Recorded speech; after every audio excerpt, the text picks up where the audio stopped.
home. It's time to talk some piss and more. We gonna talk about it all. DVD, CD, UHD, VHS, clips. Hooray! Who knows, maybe you'll even see the laser disc today. Let's get physical. We wanna talk some physical media. Movies and TV, music and more.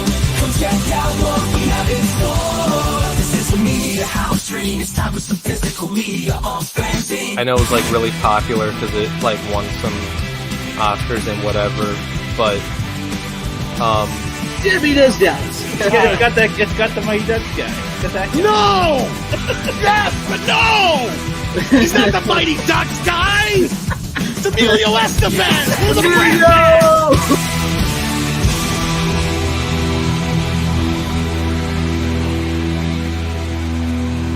You can never have enough physical media.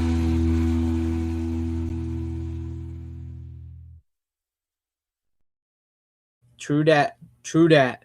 We gotta have Andre back on again. That was fun with Andre Gower from oh my God, Monster Squad. That was fun. It was fun to have him on the show. It's been a while since I've had any guests on like that in a while. I need to start looking back into that. Yes. Yes. That's right. The lady in the back who took her top off. I'll see you after the show. Yeah. Both of them. Both of them. Well, welcome, hello, fellow fellers. Welcome back to the Physical Media Show here on FanZcene. And with me tonight is Tom. We're supposed to have Runner. He said he was coming, so we'll see. We'll see if the youngin shows up. Yes, but glad to have you here, Tom. I know your voice was going out a little bit, so you know. Yeah, I think it's just mainly hay fever. Like this morning, my voice was just completely like almost gone. So luckily, we had a crew that could stand in. So. That's good. You know. That's good. That's good. I know I'm feeling tired and old today myself. Oh, it happens. Tom's like shit. But let's say hi to the chat real quick, and we'll get into some physical media. We have FKHC 2005 saying, first, well, glad to have you here. Glad to see you. Hell, Brian Barth, glad to see you as well. Did I see the news of Vinegar Syndrome getting some rights? Yes, I made a video on it 3 days ago. So check that out if you haven't checked it out. Yes, I did. Clearly, YouTube didn't let him know that. Clearly, that's... you know, that's YouTube for you. So it says I saw the newsletter because I get the newsletter from Vinegar Syndrome, and it says right there on the 40 titles, TV, horror, thriller. So I am interested to see what those might be, because you never know when we won't get Warner Brothers titles on physical media anymore with this. Right. I don't want to give anybody credit for this other than the current Warner Brothers team, because this deal will extend into the new sale and beyond a little bit. Yes. So yes. But I did do a video. Check it out if you didn't see it, Brian Barth. And what is up, Danny Hooley? Glad to see you out there in the chat. And let's see who else we have. We have Ace Hanlon, bruh. Let's go. We're getting there. And then we have Clark the Shark, Hell Maestros. Well, hell to you as well. And hell to you, Style Section. Glad to see you out there. He says, going to be so broken March and April. Physical media guys are giving us so much good stuff. Get it? Yeah. I mean, they're getting some good stuff out there right now. So it's a happening time. Hell, Tim Hayes, glad to see you out there as well. Howdy, Dobafett, good to see you. And what is up, Corley and Rogue? Glad to see you out there. Greetings, Psycho Knight, your daddy, and salutations as well. What's up, Cowabunga dude? Which I still need to get the what's up on there. I just haven't got it yet. And hell to you, Tyrell72. Live long and prosper as always. Glad to see you. RJ Godzilla. Well, we all float down here. Yes. You know that? Not Pennywise, not Derry, whatever, but that may come up tonight. So because I've been in a little bit of a Stephen King mood. So we'll get to that. Yes, as always. Let's see, who else do we have? I think that is it. We're all cut up. Make sure you guys tell everybody the show is on and we are live. Let's see, what do we have for yes, Vinegar Syndrome has some good titles coming this month. Didn't they do Married to the Mob already? I thought they already did that. I don't know. Maybe I was mistaken. Did I miss some? Here comes somebody I missed. What's up? Hello, Davina Duckworth. Glad to see you out there as well. Greetings to you, Phoenix Knight. And hello to you, John the Beagle Dad. Glad to see you. And thank you for sharing, as always. Has anyone experienced with film movement disc, like the disc for Pushing Hands, Ang Lee's first film? No, I don't. I don't think I have. Film movement disc. What are film movement discs? Is that something different? Is that something I don't know about? I don't know. I don't think I've ever done those. I don't think I've ever done this. Oh, Deeple 101. Glad to see you as well. But let's go ahead. Oh, no, I haven't seen it. I haven't seen it. But let's go ahead and see what do we got for upcoming titles. Let me get on here and check it out. See what we got coming. I know there wasn't like a whole lot that I can remember. Let's see here. Let me look up what we got. Did we talk about The Ruins? The Ruins is from 2008, is coming to 4K, theatrical and unrated cuts. The Richard Pryor comedy stand-up Here and Now from 1983 is coming to UK from Sony Pictures on 2/24 this year. So we got big Richard Pryor fans here, so that'd be cool. What is No word it? on a U.S. release though.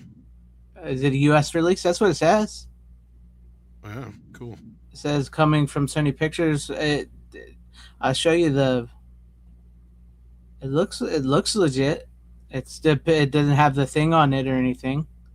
The 18 at the bottom or anything, like that. Oh yeah, so cool. So that's cool. Yeah. Yeah. So 'Cause they did the other one, but I'll probably wait till this one goes down in price. I think I overpaid for the last one. yeah, A little bit. but it's coming. Naked Weapon 2002 is coming from Umbrella. Never heard of it. I just was going through the titles. Nutty Professor is getting a 4K from Yes, Kino. I saw the Nutty Professor. Yes, wasn't there something else from Kino? Sorry, I didn't. Return of the Pink Panther. I know that because that was one I was asking about before. I don't know if that one got delayed or if they just had what the deal was with that one. Mm-hmm. Why that one got pushed past the other ones? Because I did get them. I just didn't get through them all. I started watching the first one. I actually got a few Blu-rays in the ones that I had pre-ordered and paid for before my channel got shut down finally showed up. Let's say. So I actually got some Blu-rays to watch over the week. But Nice. Yeah, I didn't get a chance to go through them all yet. So yeah. Plus, you had the Arrow sale, which I couldn't pass up a few things. So, and I saw you had a bit of a sale. Sorry, I forget. Arrow Vinegar Syndrome's have a bit of a sale too. Every day, something different. Yeah, I didn't see what everything was. I mean, some of the pre-order stuff I have on there, and their ones you got to kind of, I think you pay for up front for my memory. So, so I got some stuff that's coming like Troll and other stuff. But yeah. Nice. Anyway, that being said, yes. What was the other Kino outside of Nutty Professor? And the Pink Panther, wasn't there something else? No, but there were some Shout Factory releases. Mm-hmm. I know the Devil as Advocate was one of them. Outbreak was the other one. Did you get that one? Oh, Outbreak. No, I didn't get out. That's the one with Dustin Hoffman, right? Fuck yeah. Yeah, with the monkey and everything. I love that movie. Nice, yeah. I remember that one. Yeah, that was a good one. That's one of those movies that's so bad, but you just sit there and you just can't not watch it. Yeah. It just keeps you watching. And then we're getting a steelbook for Little Nicky, but it's just the Blu-ray if I'm looking right here. So just a re-release of there. Just a re-release of the Blu-ray. Yeah, so there's a few of those coming, and then Piranha is the other one. That's 4K, but that's already gotten a 4K and a steelbook, so this will be its third or fourth steelbook. Yes. And there's Little Amelie, The Boy and the Beast, and Hail Caesar, and Swordsman box set. Mm-hmm. There you go. That was a Shit Factory. Yes, Shit Factory. I mean, like, how many more times are they going to put out the same movies in a steelbook? Well, at least we got Outbreak and Devil's Advocate. Yeah, those are two of my favorite best bad movies in a way. Like, I mean, I don't know if people even consider Devil's Advocate a bad movie, but when I saw it, I'm like, this is cheesy gold. Oh yeah, it is. I'm gonna make you fuck your sister. Yeah. Have you seen Godfather 3? Uh, You're my have you? dad. I have not seen that movie in years. And what's her name's in it too? And like every woman in the movie gets naked. Every woman. Well, yeah. Charlize Theron's in it too. She plays his wife, Keanu's wife in the movie. Yeah, she's in it. I will be and- right back though. You got the helm here for Yeah, for yeah, a yeah. second. They also have from Kino Runaway Train starring John Voight, Eric Roberts, and Rebecca De Mornay coming to 4K on March 31st. I've never heard of that one from 1985. I've never heard of that one. Hell, Captain Krypton, glad to see you out in the chat as well. Yeah, I agree. The ending's not bad, but it's so much fun to watch, even with that ending, because it's just so bonkers. Just absolutely bonkers movie. Truly is. Outbreak, yeah, Outbreak is awesome. Outbreak is awesome. There's a Hammer sci-fi movie called Spaceways has been announced for 4K. I don't think I've heard of Spaceways. I've always watched Hammer horror. I wasn't even aware that Hammer did sci-fi. I'm gonna have to look into those because I like those old sci-fi movies and stuff like that. I do. I like that. Welcome, Christopher Barker. Glad to see you as well. But yeah, I don't know if you guys have ever heard of Runaway Train with John Voight, Eric Roberts. Like I mentioned, that's coming out as well. Let's see. I'm trying to figure out. I think we've pretty much went over everything. We said Hell Caesar. Yeah, Tom said that. I'm going through the list here. Is that Highway to Hell? Oh. It's a UK movie. I mean, not the movie. I know Highway to Hell is not UK. Highway to Hell is actually a good movie, but it's a UK release coming from Transmission Films. Because I know it was done out by Kino, but I think the Kino one is out of print right now. What is up, VS Mikey? Hello, fellow follower. Glad to see you as well too. I mean, yeah, I was aware that Hammer did like all kinds of genres, but I'm just like mostly I know them for their horror. Same. I mean, yeah. Yeah. But they are a movie studio, so. Yeah. I know they're supposed to be making a comeback. If what I've heard is like somebody bought them or something. I can't. Don't call it a comeback. Who. They've been here for years. Yeah, don't call it a comeback. They've been here for years. Now, I buy from Video Visions from time to time, and I just saw this, and I don't know what it's about, but I'm gonna buy it. I'm just gonna bring it up.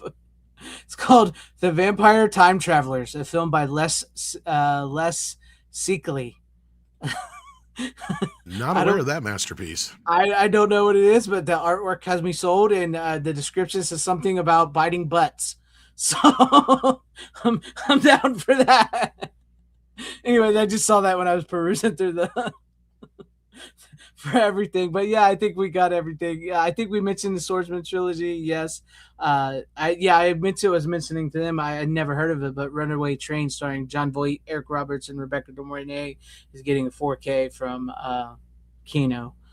So yeah, sounds like it's a fun one. Yes, Vampire Time Travelers sounds fun. I have no idea what it's about other than it says a couple college girls time travel and it's butt biting. So we'll see what it's about. I like Video Vengeance. Sometimes I find some crazy ones for that. So yeah. So it's like Bill and Ted meets Dracula. Got it. There you go. And with a bunch of nude co-eds. So how fun is that? Dude, how come we never got that? Now that would be an awesome movie. Bill and Ted meets Dracula when they time travel. That would have been awesome. I'm glad to start. And you know what's even better yet is if you had him played by William Sadler. Oh, that would have been awesome. I mean, like I was gonna say, they kind of did that with the devil and going that. to suck your blood. Yeah. That is totally not cool. Yeah. That'd be. I thought this dude. You know was how many fiction. bloodborne pathogens there are? No, you gotta have instead of William Sadler. Yeah, we keep William Sadler as Death, but you make Dracula Al Pacino and Bill and Ted, right? And so like I've been trying. Death is like I've been trying to get him for years. You know, you can't get him. He keeps evading me. He keeps evading me. That would be awesome. Oh, look at these idiots. They're going to be tasty. Nom, nom, nom, nom. Yeah, you had me at co-eds. Yeah, Yeah, it could. just stop there. That's all I need to know. Yeah, I remember they came back with Woman in Black a few years ago. Hammer did, but I believe that it folded again or something, and somebody else bought it or something. But with that being said, let's go ahead and get into some physical media for you guys. Tom, if you're ready to go first, you can go first, or I can go first. It don't matter. Sorry, I was swallowing a bite. That's okay. I can go I first. just- You can go first. It's No, I up got to one you. here because I got more than you, I think, right? Yeah, yeah. All right, I'll start off with this one and then we'll let you go. All right. I wanted to watch a 3D movie, Nice. and I do have quite a collection. Mm-hmm. I'm not saying I have the biggest collection or anything, but I have a good majority of the 3D movies that are available. Gets the job done. It does. And Kino, bless him, does a lot of videos with like the 3D archive or whatever it's called, the 3D film archive. And this is one that wasn't bad, but it wasn't good.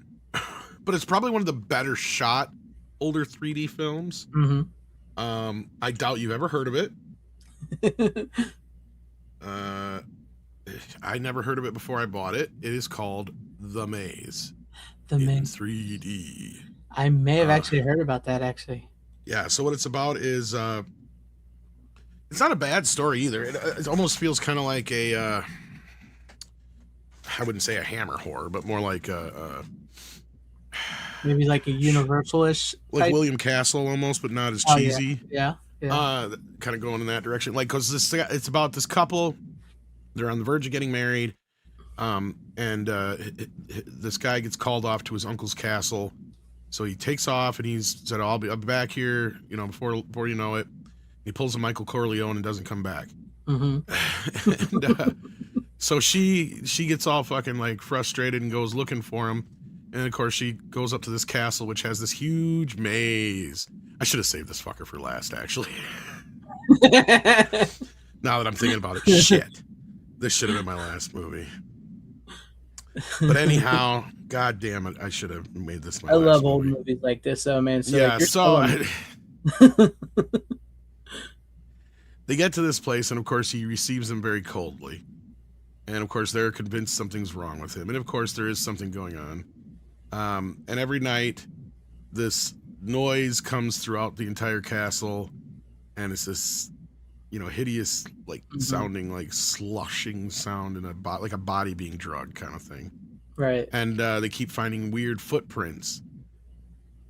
And I'm gonna spoil this motherfucker for you. Go ahead. It's okay. Go ahead. Because this is where, like, now I forgot all about this part. Because it's like the beginning and the last half feel like two completely different movies. Because once you kind of get into the whole mystery of the maze and like what this whole place is all about, then they finally reveal what the big secret is. And it's a big ass frog. What it is basically like their uncle was born a frog. I love it. I want to watch it. And it's literally some dude in some big ass frog costume hopping around. And what the noise is every night is he goes into, like, it is so fucked up because they treat it like a horror movie. And then the twist is he didn't actually hurt anybody. It was all accidents. Like, I didn't mean to kill nobody. oh, but no, and he doesn't. Oh my god, it's just. It really saves the movie, to be honest with you. But like the whole idea is that it was like he was a creature that in the process of being formed only got up to the reptilian part of the evolution inside his mother when he was being gestated, or however you want to put it. And I know I should have saved this, damn it. Sounds I really fun. should have, because there's 3 movies I can all do together with this, damn it. And I should have saved this for the grand finale. But that being said, yeah, it's a fun, goofy movie. If you don't have the 3D, I'm sure it'll work just fine. It's not like the 3D is necessary for the movie. Mm-hmm. It isn't even as gimmicky as you'd expect for that era. Like, there's only a few things that are being thrown at the camera or poking out, at your face and whatnot. Yeah. So, sorry to spoil the film, but it is a goofy ass fucking movie. I love it. Yeah. So. It's probably been on Svengoolie. It's probably been on Svengoolie. If not, maybe maybe like Mystery Science Theater. That's, I 2000. don't know if it's that bad though. See, that's the thing is it's actually well made, Mhm. right? The quality wise of it, like the production value outside the frog costume, the 3D is really well done. They made sure you could see everything. And that's like one of the biggest things to juggle with one of these kind of movies, right? Is horror movies are notoriously being shot in the dark, but when you're doing 3D, you can't shoot in the dark. Right. You have to be able to see what you're shooting, or the effect's not going to work. It's just going to look like a muddy mess, like Batman v Superman. Yep. But anyhow, yeah, no, it wasn't. Okay, well, thank you, Tim. More likely to be on Svengoolie, yeah. I don't know if it'd be goofy enough for Elvira, but maybe. Yeah, maybe. Like it's almost a little too classy. Like, I mean, that's kind of what I was saying. Like the production value of it wise, and I mean the cast isn't. I don't recognize anybody or know anybody in this cast, but no, it was just it was actually a lot more entertaining than I expected it to be, and it's a brisk 88 minutes. Nice. It says 88, but I think it's only like 83 for some reason. I think they printed it wrong. Because I don't think it's that long. It felt like it was just boom, boom, boom. It was going like, because almost like most of these kind of movies, they're really dragging through shit. And there was moments where it felt like it was going to start dragging. But yeah, it's just Mario in a frog suit, basically. It's me, Mario. It's me, Mario, your uncle. I don't mean to hurt nobody. I was just seeing a frog costume all this whole time. The lady, she see me, she scream and she fall. I can't help it. That's what I love about these movies, like these old movies like that, because like we always say, like there's 50. What's funny is like the movie I was going to do first. I was going to get it out of the way because it has nothing to do with this. But like I watched, like I have a movie that's similar. That's not like deals with frogs and everything, but like is trying to be like a 50s movie. Is like sometimes these like 50s B sci-fi movies are so much better than you think, 50s or 60s, right? Because you like, oh, there's because like either Mystery Science Theater 2000, Svengoolie, or some horror host puts them on there, and you kind of get a little. But when you start watching them, they're like really good, and I don't know what it is. They're just they're good. I love those type of movies when you're surprised about how good they are, even though it's supposed to be like. I mean, I hesitate to say it's good, but it's competent, right? Like it's not. Outside of the frog costume, most of it is taken pretty seriously, and it works. Mm-hmm. It's nice. I like that. I like that. I'm gonna have to pick that one up and look at it. Did you say Kino put that out? That's right. You said Kino. Yes. Yes. But normally that's the kind of movie I do last. So for those of you who listen to the first half and don't stick around, that's the kind of shit you miss. Yeah. But you guys miss out. For those that don't stick around to the end, you guys miss out because we're by like 2 hours in, we're like kind of tired and we're like having some like great conversation and going off the rails. Right. As we get relaxed, we get into the show, we get to talking. That's all right. I'll save the other thing that I could have done with it, and I see now what I should have done because I was in a haze. I'm like, I'll just throw my movies up here, and it was the first one on the pile. Yeah. I should have thought it through. Happens. It happens. But I got one. They wanted to kind of save it, so I didn't blow my load completely. Okay. But all right, I'll let you go now because I didn't watch any of the special features. Actually, I should have looked.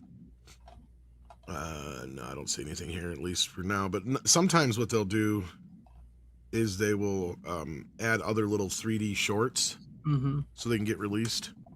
So I didn't see any on this collection, but yeah. Nice. We should do the show in frog outfits sometime. Right? We should do that like Halloween or something. All right. Well, this doesn't pertain to the 50 sci-fi or anything like that because I kind of just wanted to get this one out of the way because we have talked about this one a few times, and I finally got it on 4K and I finally watched it, and that would be True Romance with Christian Slater and Patricia. Yeah, nice. Yes. Looks great. Looks good. It's a great like all-time classic movie here. This is a dudes movie. You know what I mean? Like great movie here. You gonna tell us about Italians? It does. You cannot get away with that movies today unless you were Quentin Tarantino.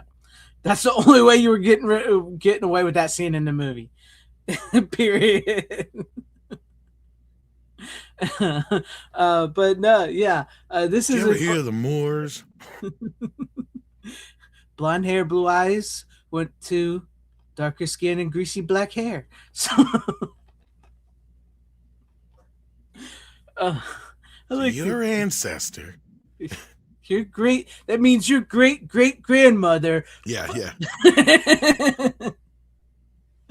And that is such a good scene because like I love the fact in this movie you have it's got an incredible cast, right? I think Well, and that's like the piece of resistance of the entire film, right? Like that's the pinnacle moment where you take your two best actors you have in the film yes, and pit them up against each other in this awesome scene. it's an incredible And scene. what better yet is you got Dennis Hopper literally like just mopping the floor with Christopher Walken. But the beauty of it is Christopher Walken's silent, not quite silent. It's more like his humor, how he's humoring him, knowing full well he's going to kill this guy.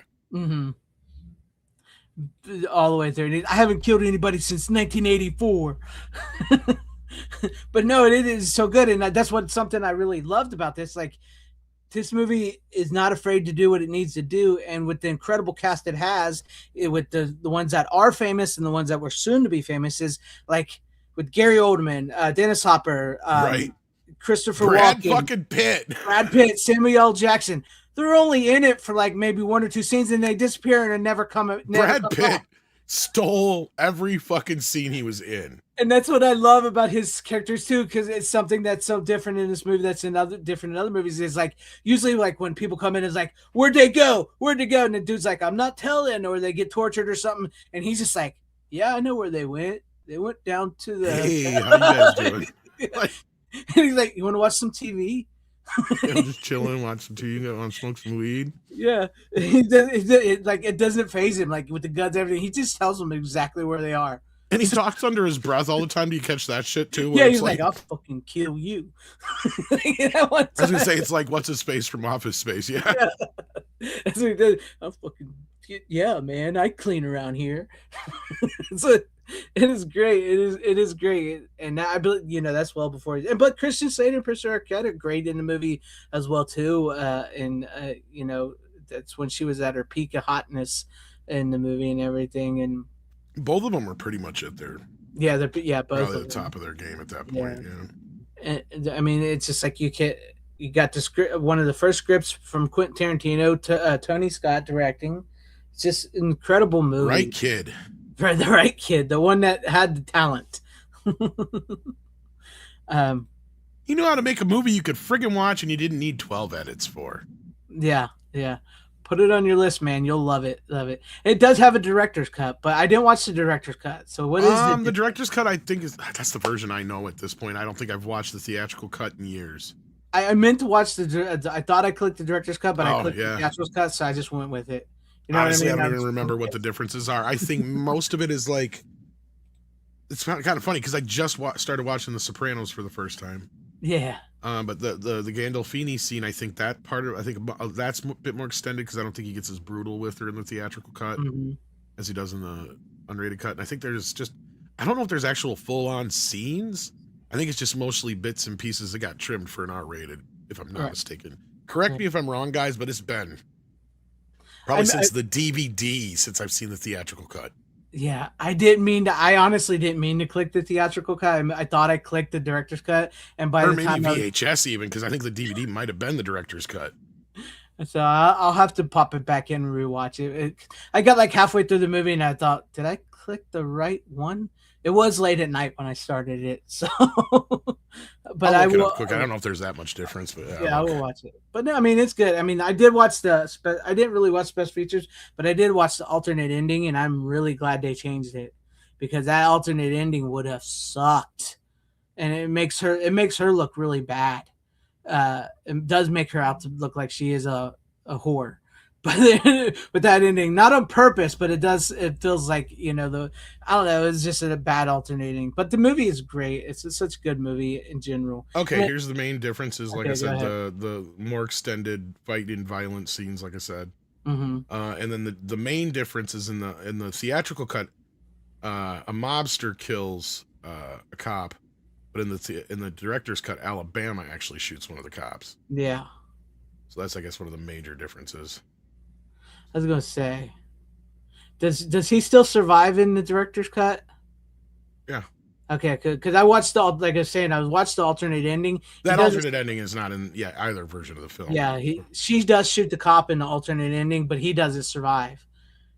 And that's why I was saying, like, I was watching that alternate ending because I've never seen it before, the alternate ending, and it makes her look bad. It does. The director's cut's closer to the script. It might be edited a little bit differently too. I can't remember. But like, I know that the thing is with that, and I don't know if you watched it with it on it or not. That movie is the only movie to have a Quentin Tarantino commentary on it, because he doesn't do commentary for his movies. Nope. He does it for other people's, though. He'll do it for others. Well, in this case, it was because it was his film, but Tony directed it, and he was so impressed with what Tony did as opposed to what Oliver had done with Natural Born Killers, because they're pretty much like companion films. Mm-hmm. I Natural Born Killers is great, but I have to think True Romance is a better movie. I just do. It's more rewatchable too, as far as I'm concerned. You know, I don't know if they got overshadowed, but maybe a little bit. Like even in the scene with speaking, you watching Sopranos, but like even in the scene with Gandolfini when he beats the crap out of Patricia. I mean, he beats the crap out of her in that movie. He's still, he's like sort of overpowering her as well, and not like beating her up like in not physically, but like acting wise. So the thing is, like, were they maybe overshadowed, maybe a little bit, but you know what? They're turning in incredible work as well too. So like, there's no bad actor in this movie. They're all like at the top of every single one of them, and even the ones that are only in it for like maybe 5 minutes. Like I said, like that Christopher Walken scene. That's the only scene he's in the movie. He never comes back, ever. You know, so like it's great. And this, I mean, like, and they give, even though Dennis Hopper isn't in the movie, they give you enough time with him to when his death happens, you feel something, which is unlike a lot of stuff you can't say for today. You know what I mean?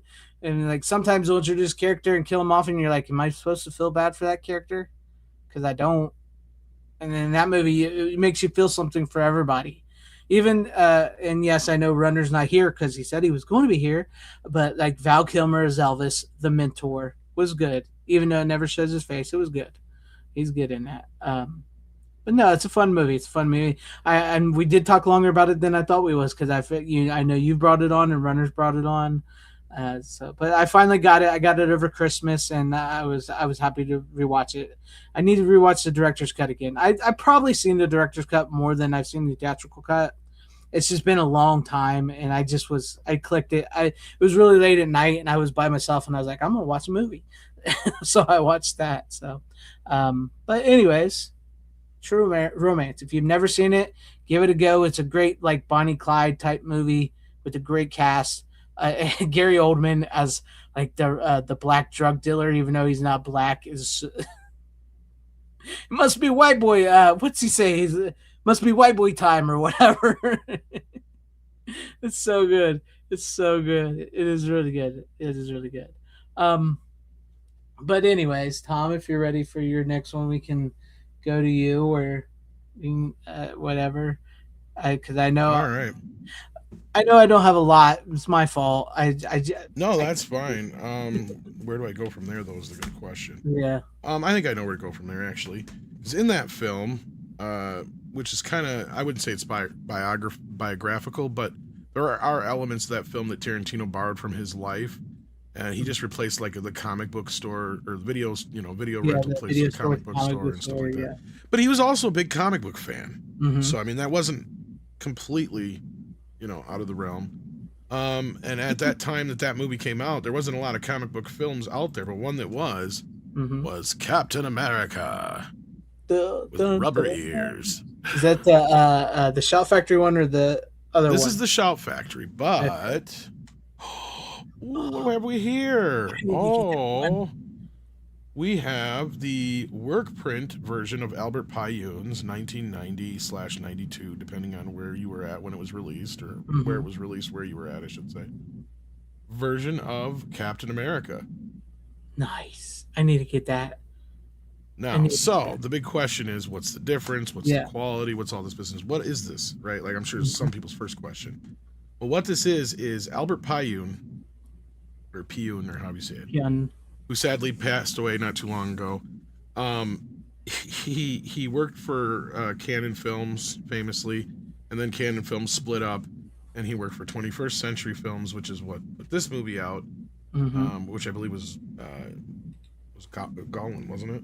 Yeah, Menachem. I think it was. Yeah, Menachem ran this one. Yep, and so he did a short project for Menachem, and Menachem didn't have the money to pay him or didn't want to pay him, so he's like, "Here, Albert, why don't you just take this as your payment?" And what it was the original work print for Captain America. So what's the difference? Actually, there's big differences and no difference at the same time, if that makes sense. Okay. So Albert's version of the film, and here's the funny thing, Albert has never seen the theatrical cut.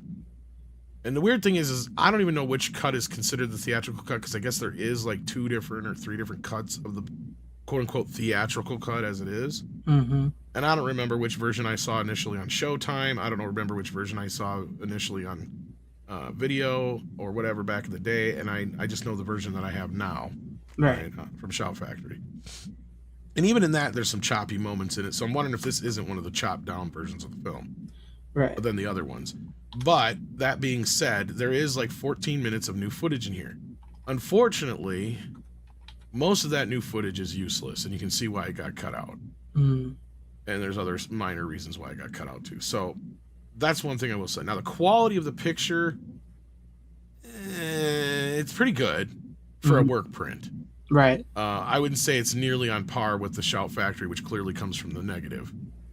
But it is still pretty good for work print. The downside is it's just a scratchy mono track. I think it has most of the music and stuff on it that is meant to be there. It almost feels complete. Like it's damn near the end of the film. But the weird thing is once you get into the theatrical version, it's cut in a completely different order. Right? So the original version that Albert wanted to make, the one that's on this producer's cut, it starts where it's like 20 minutes into the theatrical cut. So how the movie is told in his version, and this is where a lot of the deleted scenes come in.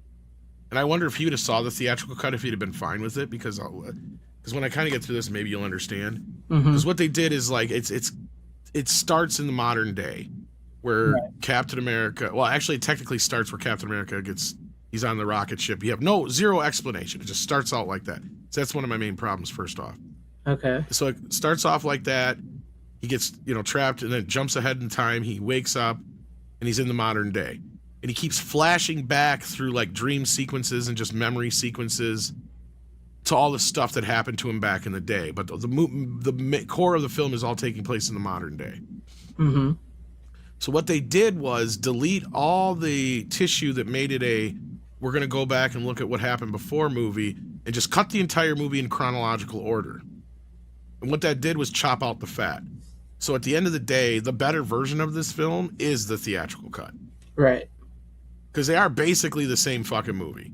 The only difference is the order it's cut in, and the little patches of scenes that kind of fulfilled in between. I mean, there's little bits and pieces here and there, and there's this whole thing where, like, when he's talking to Bernie, that got cut out in the theatrical cut, you can tell because there's this weird chop.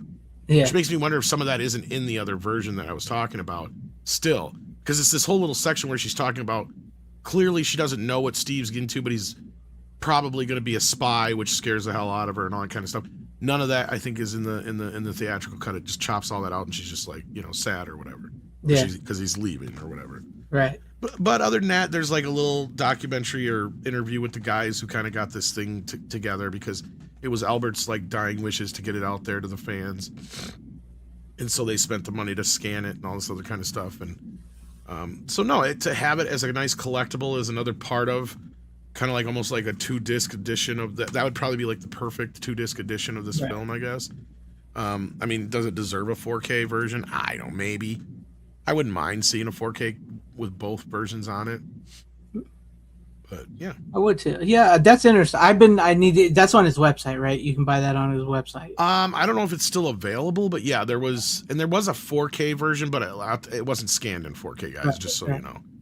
See, now Go ahead. Sorry. No, but that was probably going to be my other complaint. Is there is some excessive noise reduction in some scenes, and you can tell it was put together by I don't want to say amateurs, but like you know what I mean. Like Yeah, it's like people at their house or something for him. Yeah, Like qualified I mean, people. they did use like this facility that did the scanning. It was like they were this older scanning facility, and this was the last movie they scanned there. And so they did actually pony up the money and had it actually scanned, and then they did all the color correction and all that kind of stuff and whatever other processing they did wherever. I don't know if it was through like some place that they just rented or whatever like that. I have no idea. But there was just a couple people that got this put together with Albert's wife, and that's how it's out. Now, as far as the rights, I have no idea how the rights break down on this and how they legally were able to do this. It is interesting because I mean, the movie's old enough now that I don't know if like certain things have lapsed on it or who actually technically owns the rights. See, the thing that's weird is that MGM's label is on the regular version, so I don't know. Yeah, so I think it was kind of sold under the table ish. I couldn't be wrong, but maybe because he owns the work print, that's only what he's allowed to release or something. I don't know. Maybe there was kind of this weird handshake deal that he's claiming there was, and Amazon's just not going to fight him for it because he's dead. Like, I mean, probably. And there's not enough money to make it worth a court case. Probably they'd probably spend more on their lawyer than what they made on the Blu-rays. I bet. So. Yeah. See, now I'm kind of interested because I had the VHS of it as well. Yeah. I'm curious if the VHS would be different than the shot. I wonder if it's a different cut. That's not, same thing. I'm kind of curious now. I'm like, what the fuck? What's the differences? Because I remember when I was going through this trying to figure out what was going on. I mean, as far as like, am I glad I've seen the producer's cut? Yeah. Mm-hmm. Is it a better film? Did it make it better? Not really. Not really. It's the same movie. It is. The only difference is the order it's told in. It's like basically like what they did with The Godfather 1 and 2 when they put it in chronological order for television. All right. And they added scenes. In this case, it's the opposite. It's like somebody went and took the movie, tore it apart, recut it. And there's this, and one of the things I can see why they didn't keep it in, because it's all, the whole thing is just a setup for the flashback. Mm-hmm. Right? Like he's in the modern day, he's trying to find people he knows. He ends up finding out one of the colonels or whatever is still alive, and he's in a nursing home.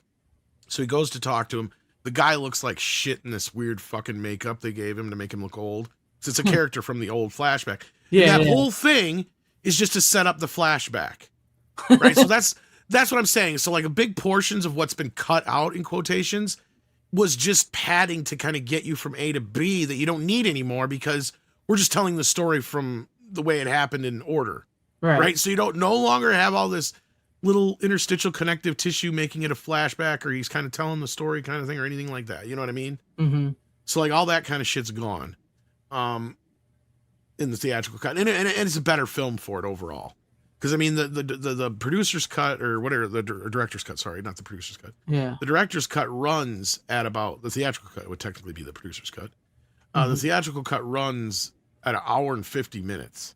Mm-hmm. And I'm still trying to remember anything that was actually new of any real value, right? Like that's the problem is there's like not a lot in there that feels like it was, didn't get addressed in the theatrical cut or was necessary for the theatrical cut.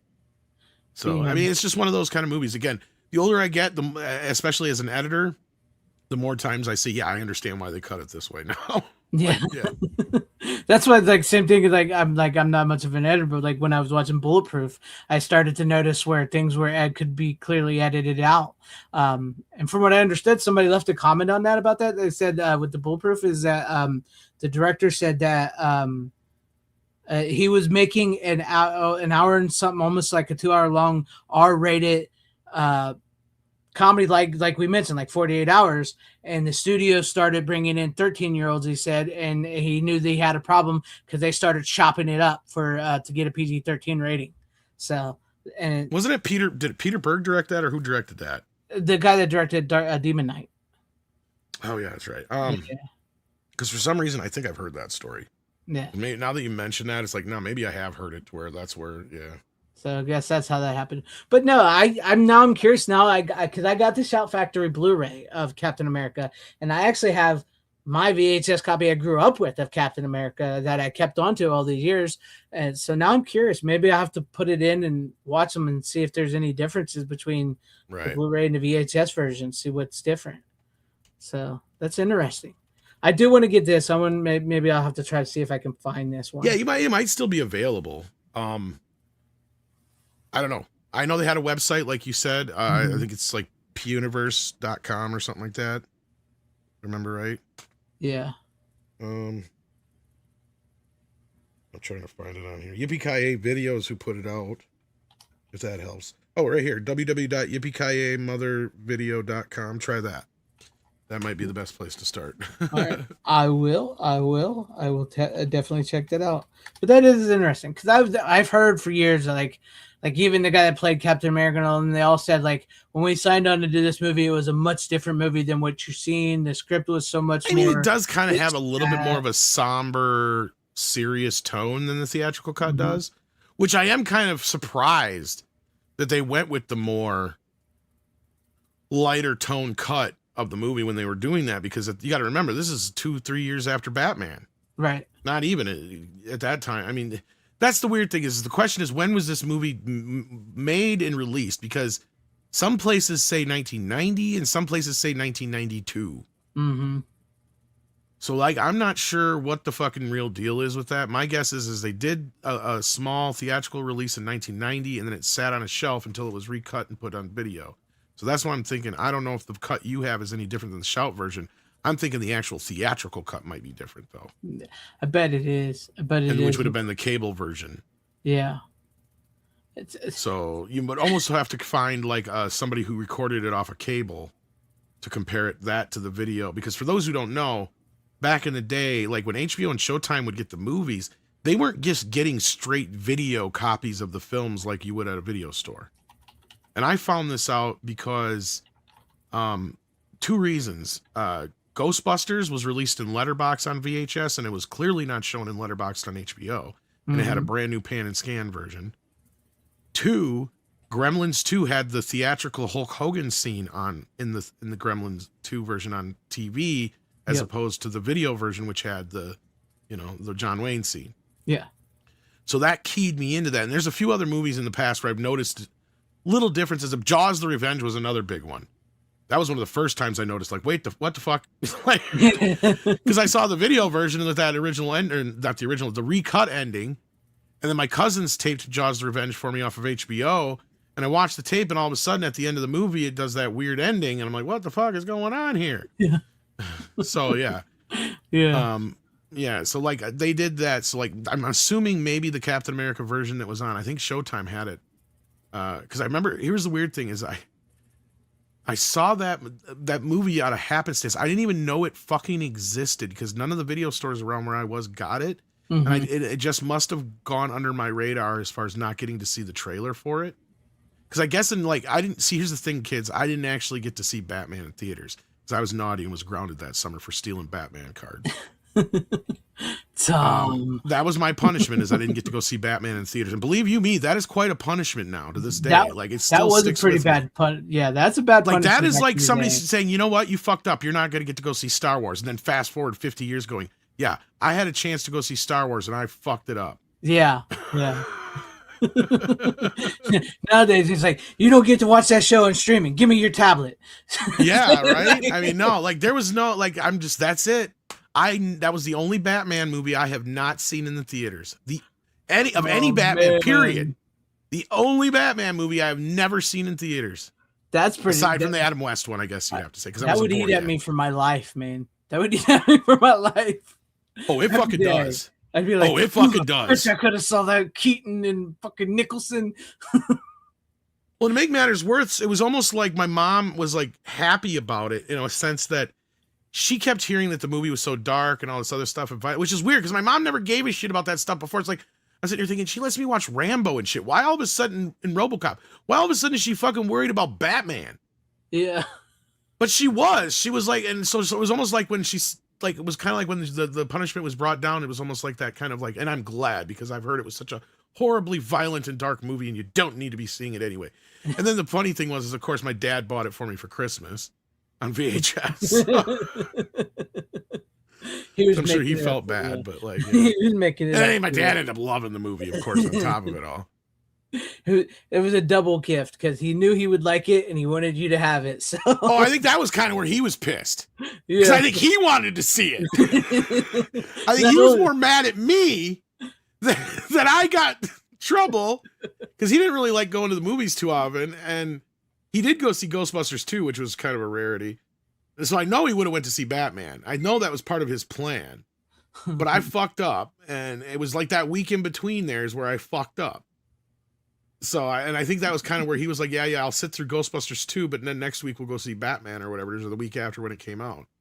Because for those who don't know, they actually moved Ghostbusters 2 up a week so it didn't have to compete with Batman. Because Batman came out over 4th of July weekend wasn't it? If I remember right. Correct me if I'm wrong in the chat, guys, because I'm pretty sure I think Ghostbusters got moved up because of Batman to get out of its way. And it still only made half the money that the first movie made because of it. Not that it probably would have made much more than that anyway. Yeah. Anyhow, I can recommend it. It's sad that Albert didn't get to see this release happen. I would have loved for him to be able to do like a final sound mix on his version. It would have been nice. Yeah, that would have been nice. Oh yeah, definitely Brian. Like that's what I mean. Like that's what I loved about Superman. And I think that's what a lot of people don't understand. Is that Superman actually felt like a superhero / comic book movie, not like this last 10 decade or so of superhero Marvel films we've gotten. They've been so taking themselves so super serious, right? Like even look like at things like Judge Dredd. It takes itself too serious, in my opinion. Like I know Andre loves that movie and everybody loves that movie, but to me, there is kind of this tongue-in-cheek, goofy tone that I got from the Judge, what I know of the Judge Dredd comics, that I think the Stallone film kind of fits a little bit better in some ways. Now, I'm not saying that's a better film in any way. So before anybody quotes me, like, yeah, because no, the Carl Urban film is far superior. My point is, I feel like that original movie captures the goofy kind of, because I think people forgot how goofy comic books were for so long. Yeah, and I hate saying it because we combated that for like that was our number one fight, right? For years, it was like, oh, they're just kids' books. Oh, they're just funny books. Oh, they're just. We fought that for so long, but now I've gotten to this point where we're so beyond that. I'm like, yeah, we need to kind of like get back to that a little bit. And Superman, I felt like grabbed that a little bit more again and pulled us back there a little bit. But I know some people aren't happy about that, and some people don't like that. So it's cool. But yeah. I actually love this Captain America movie. I've always loved it. I think it's fun. The first Avenger is much better. But the beauty of the first Avenger is it's basically the same concept. Like, that shows you how close they were with this one because of all these early canon / live, whatever, you know, like The Punisher and this and that came out in that era. This is the best, probably one of the bunch, and I think most people agree because it does try to stay as true to the comic as it can, contractually anyway. You know what I mean? Because that's I think a lot of the names that had to be changed or whatever were because of that because they didn't want to pay the rights. Yeah, like the opening of that movie, right up to where he gets on the rocket and blast off, is an incredible even the modern day film. Well, yeah, and even the modern day stuff works for the most part. I mean, the worst parts of the movie are getting drug into the granddaughter romance story. It feels a little awkward, but it doesn't kill the movie for me. Right. Some people like they tell that's the biggest problem. The ears are goofy, but I never even noticed them until people started pointing them out. Me neither. And it's like when they said it was fake, I was like, they're fake. And I don't think I ever noticed it really until after that when I saw it on Blu-ray finally, because I would have never noticed on regular television, even as much as I pay attention to certain things, I never noticed that. Yeah. And and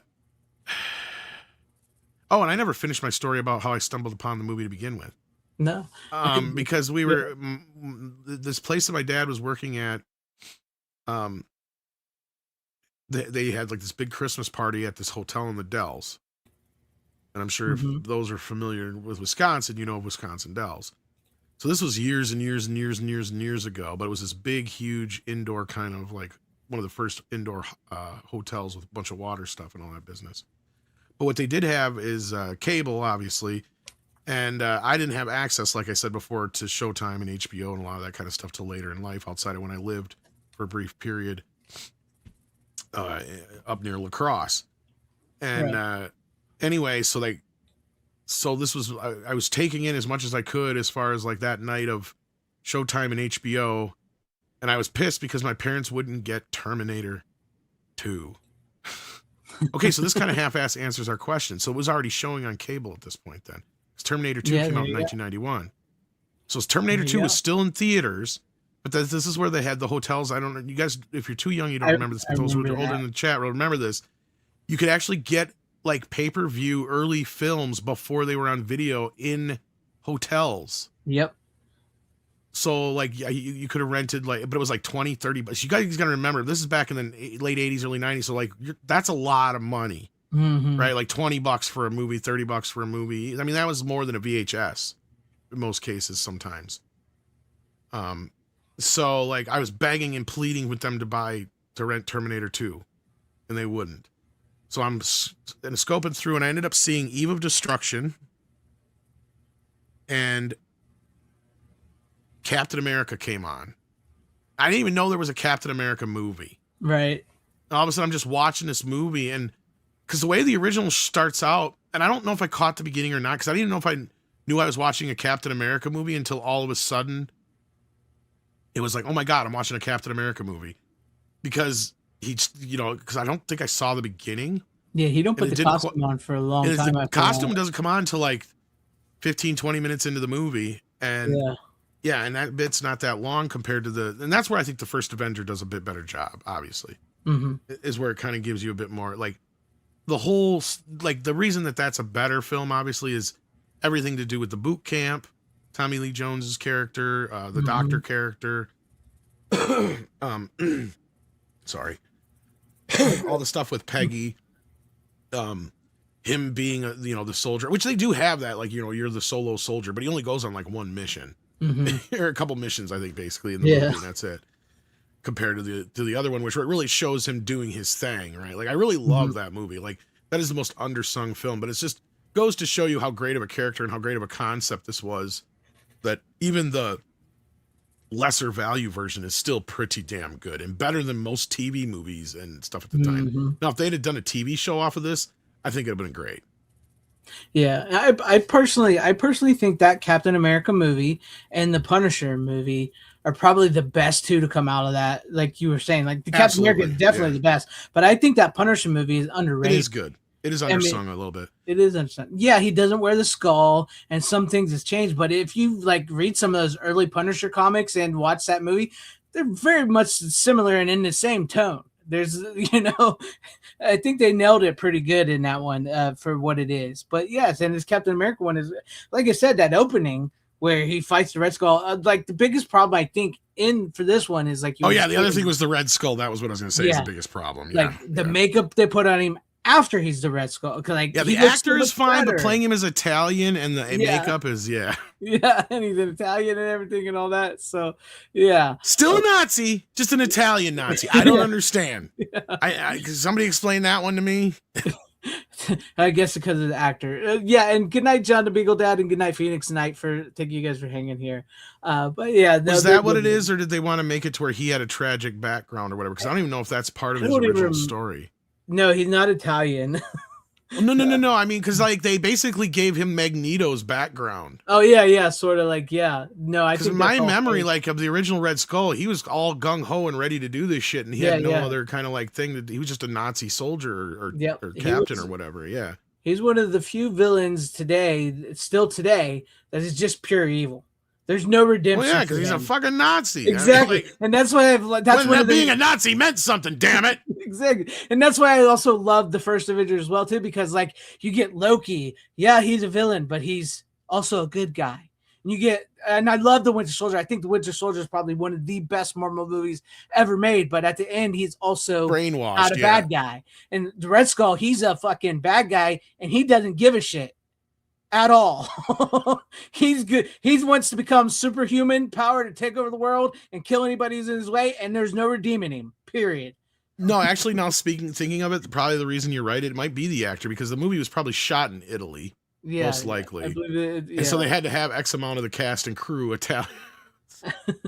You know He just what? happened to be a decent. I mean, he's a decent actor. There's nothing wrong with the actor, but Yeah, no. I do think that they did combine a little bit of Baron Zemo. maybe that's what it in this was. one. I think they did a little Baron Zemo mix with Red Skull and the Peon version.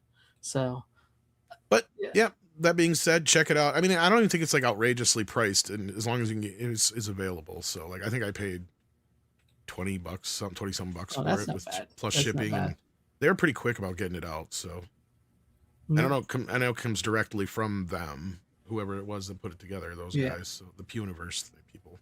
Nice. All And I right. don't think they mentioned anything else they were coming out with, but I guess there is like other cuts of like famously Cyborg and some other movies of his that have other cuts.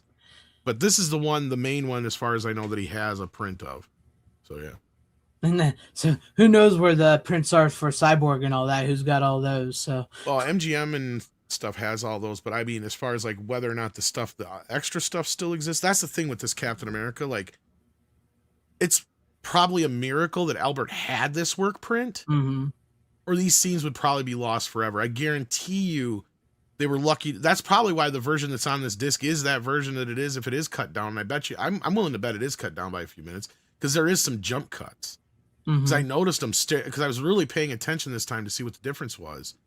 And then I was thrown for a complete loop when I throw in the director's cut, and the movie starts like 20 minutes into the other version. I'm like, whoa, what's going on here? Like, did I hit skip accidentally? what happened? Yeah, that's what I said. I'm kind of surprised they got away with this, to where it was either just like there must be some kind of background handshake deal or something or other that or Amazon just didn't think it was worth it to go after them, or they were just under the radar enough. Because I mean, it is actually a professionally printed Blu-ray, and it actually has the Blu-ray logo on it. Which, for those who don't know, you know the deal with that, right? You do. Okay, for those out there who don't, if you ever get a movie and it has one of those black bottoms on them, it cannot legally have the Blu-ray symbol on it, because it's a burnt made on demand disc and it's not a true Blu-ray.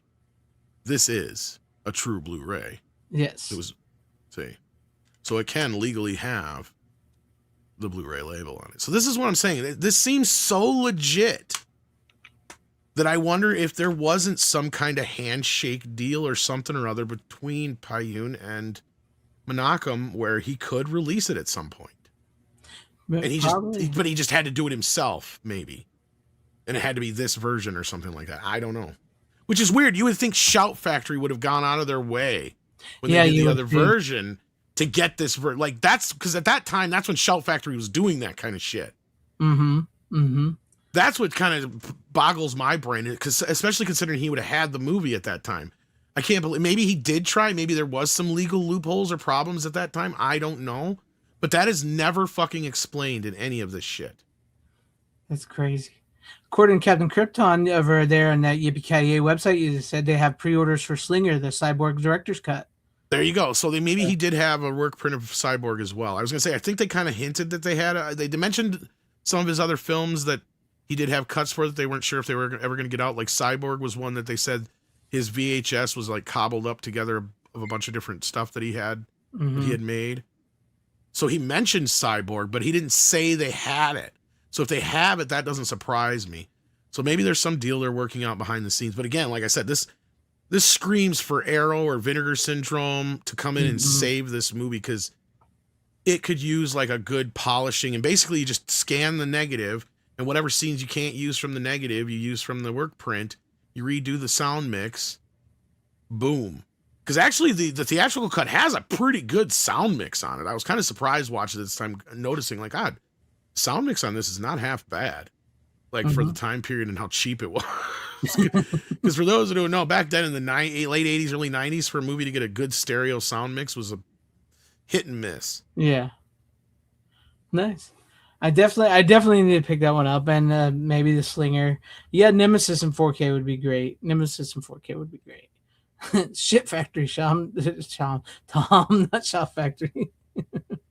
Well, it's kind of weird now, because are they really Shout Factory anymore? No, they're really not. So just name only. Nobody that worked there before works there anymore.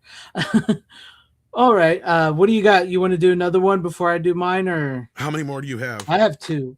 That's it. Okay, have I can two do left. one more. Let me see if I can find. Shit. And I got that. Mine's all Stephen King related because I was in the mood for Stephen King here lately. So, so I have nothing. I to can go go off of that. Actually, I have a Stephen King title, so I'll hold off on that. Okay.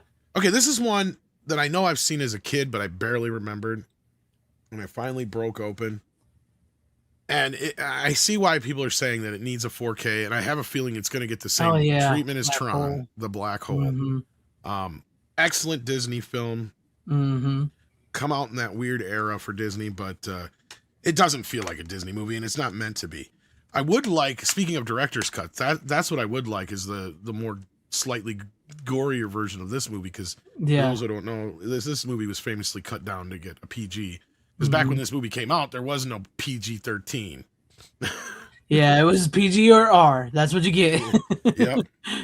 And I mean, if you haven't seen this movie, I mean, what is there to tell you that you just gotta go see it? Because it's like, isn't it basically like? It's a prequel to Event Horizon.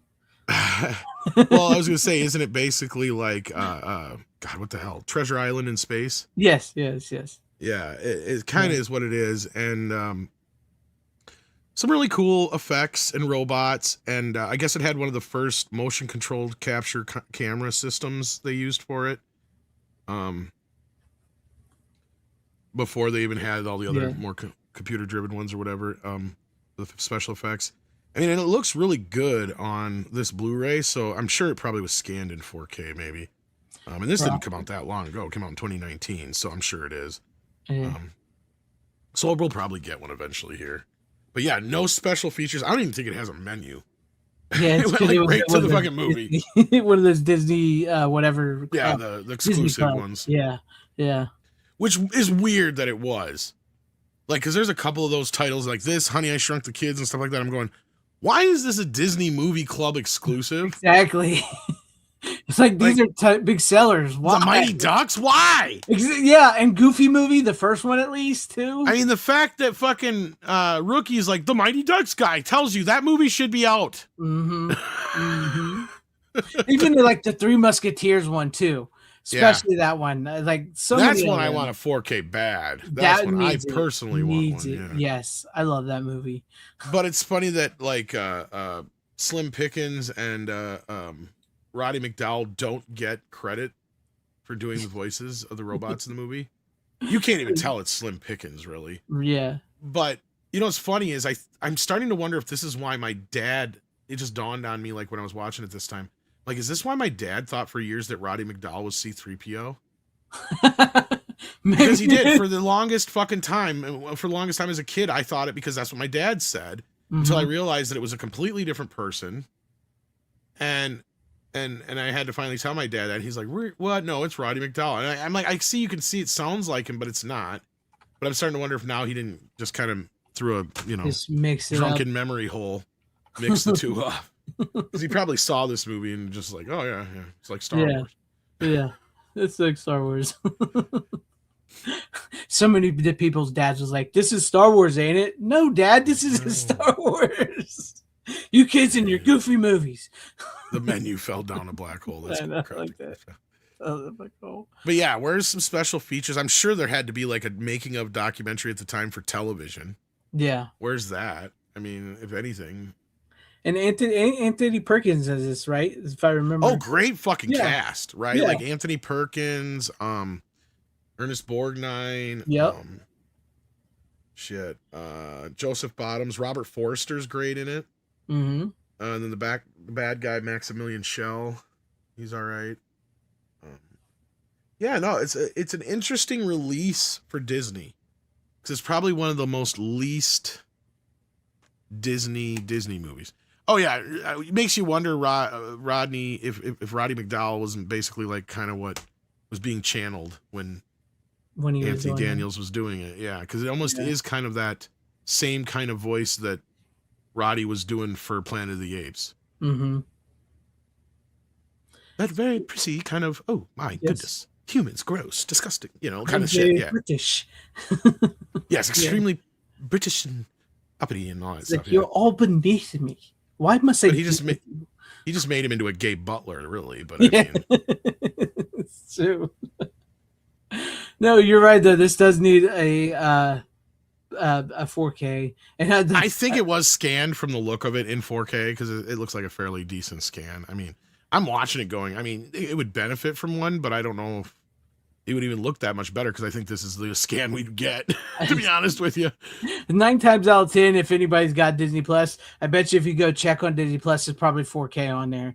9 times. I don't think it is, or I'd have heard a bigger stink about it at this point. But okay.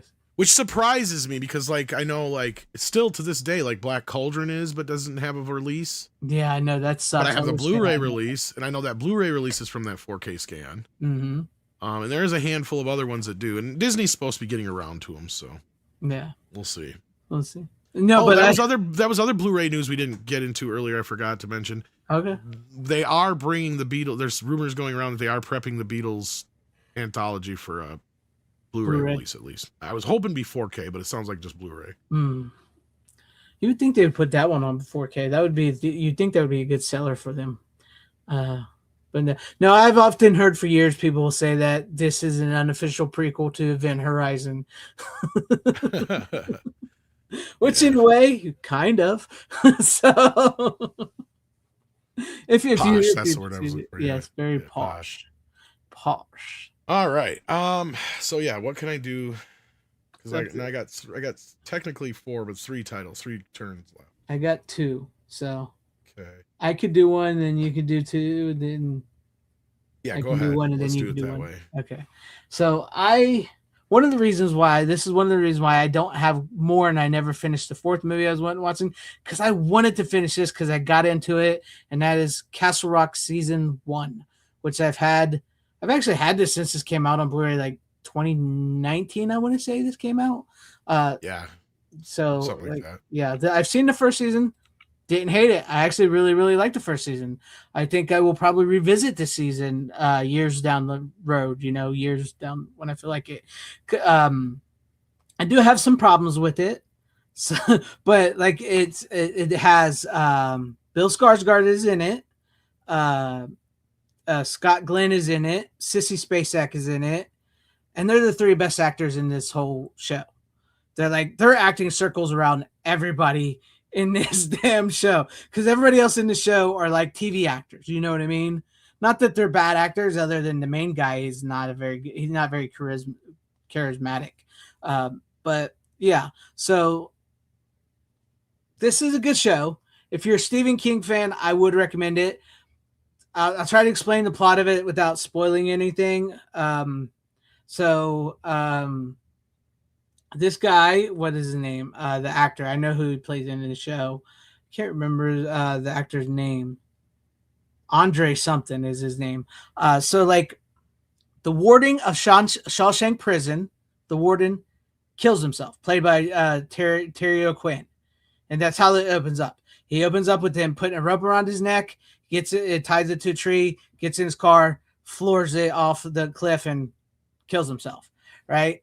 And in doing so, the new warden takes over Shawshank Prison, which all this is set in the town of Castle Rock. So the new warden, played by John Cusack's sister, Ann Cusack, has come in, and she's taken over the prison. And she finds out that there's a whole section of the Shawshank Prison that's been closed off for 27 years. 27 years. Sound familiar? And so they're starting to get overcrowded, and she wants to reopen it to put prisoners down there. So they go down there, and this is the J.J. Abrams mystery box storytelling, which I don't like.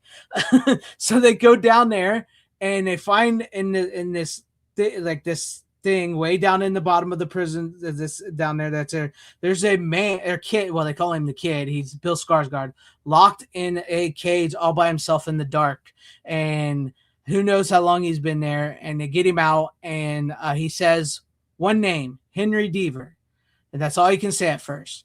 And so Henry Deaver just so happens to be the main, I guess you call him the main character, but it's more like an ensemble. But it's like through him, who is this black guy who at one point in time, he was adopted by Sissy Spacek and her husband, who is a reverend.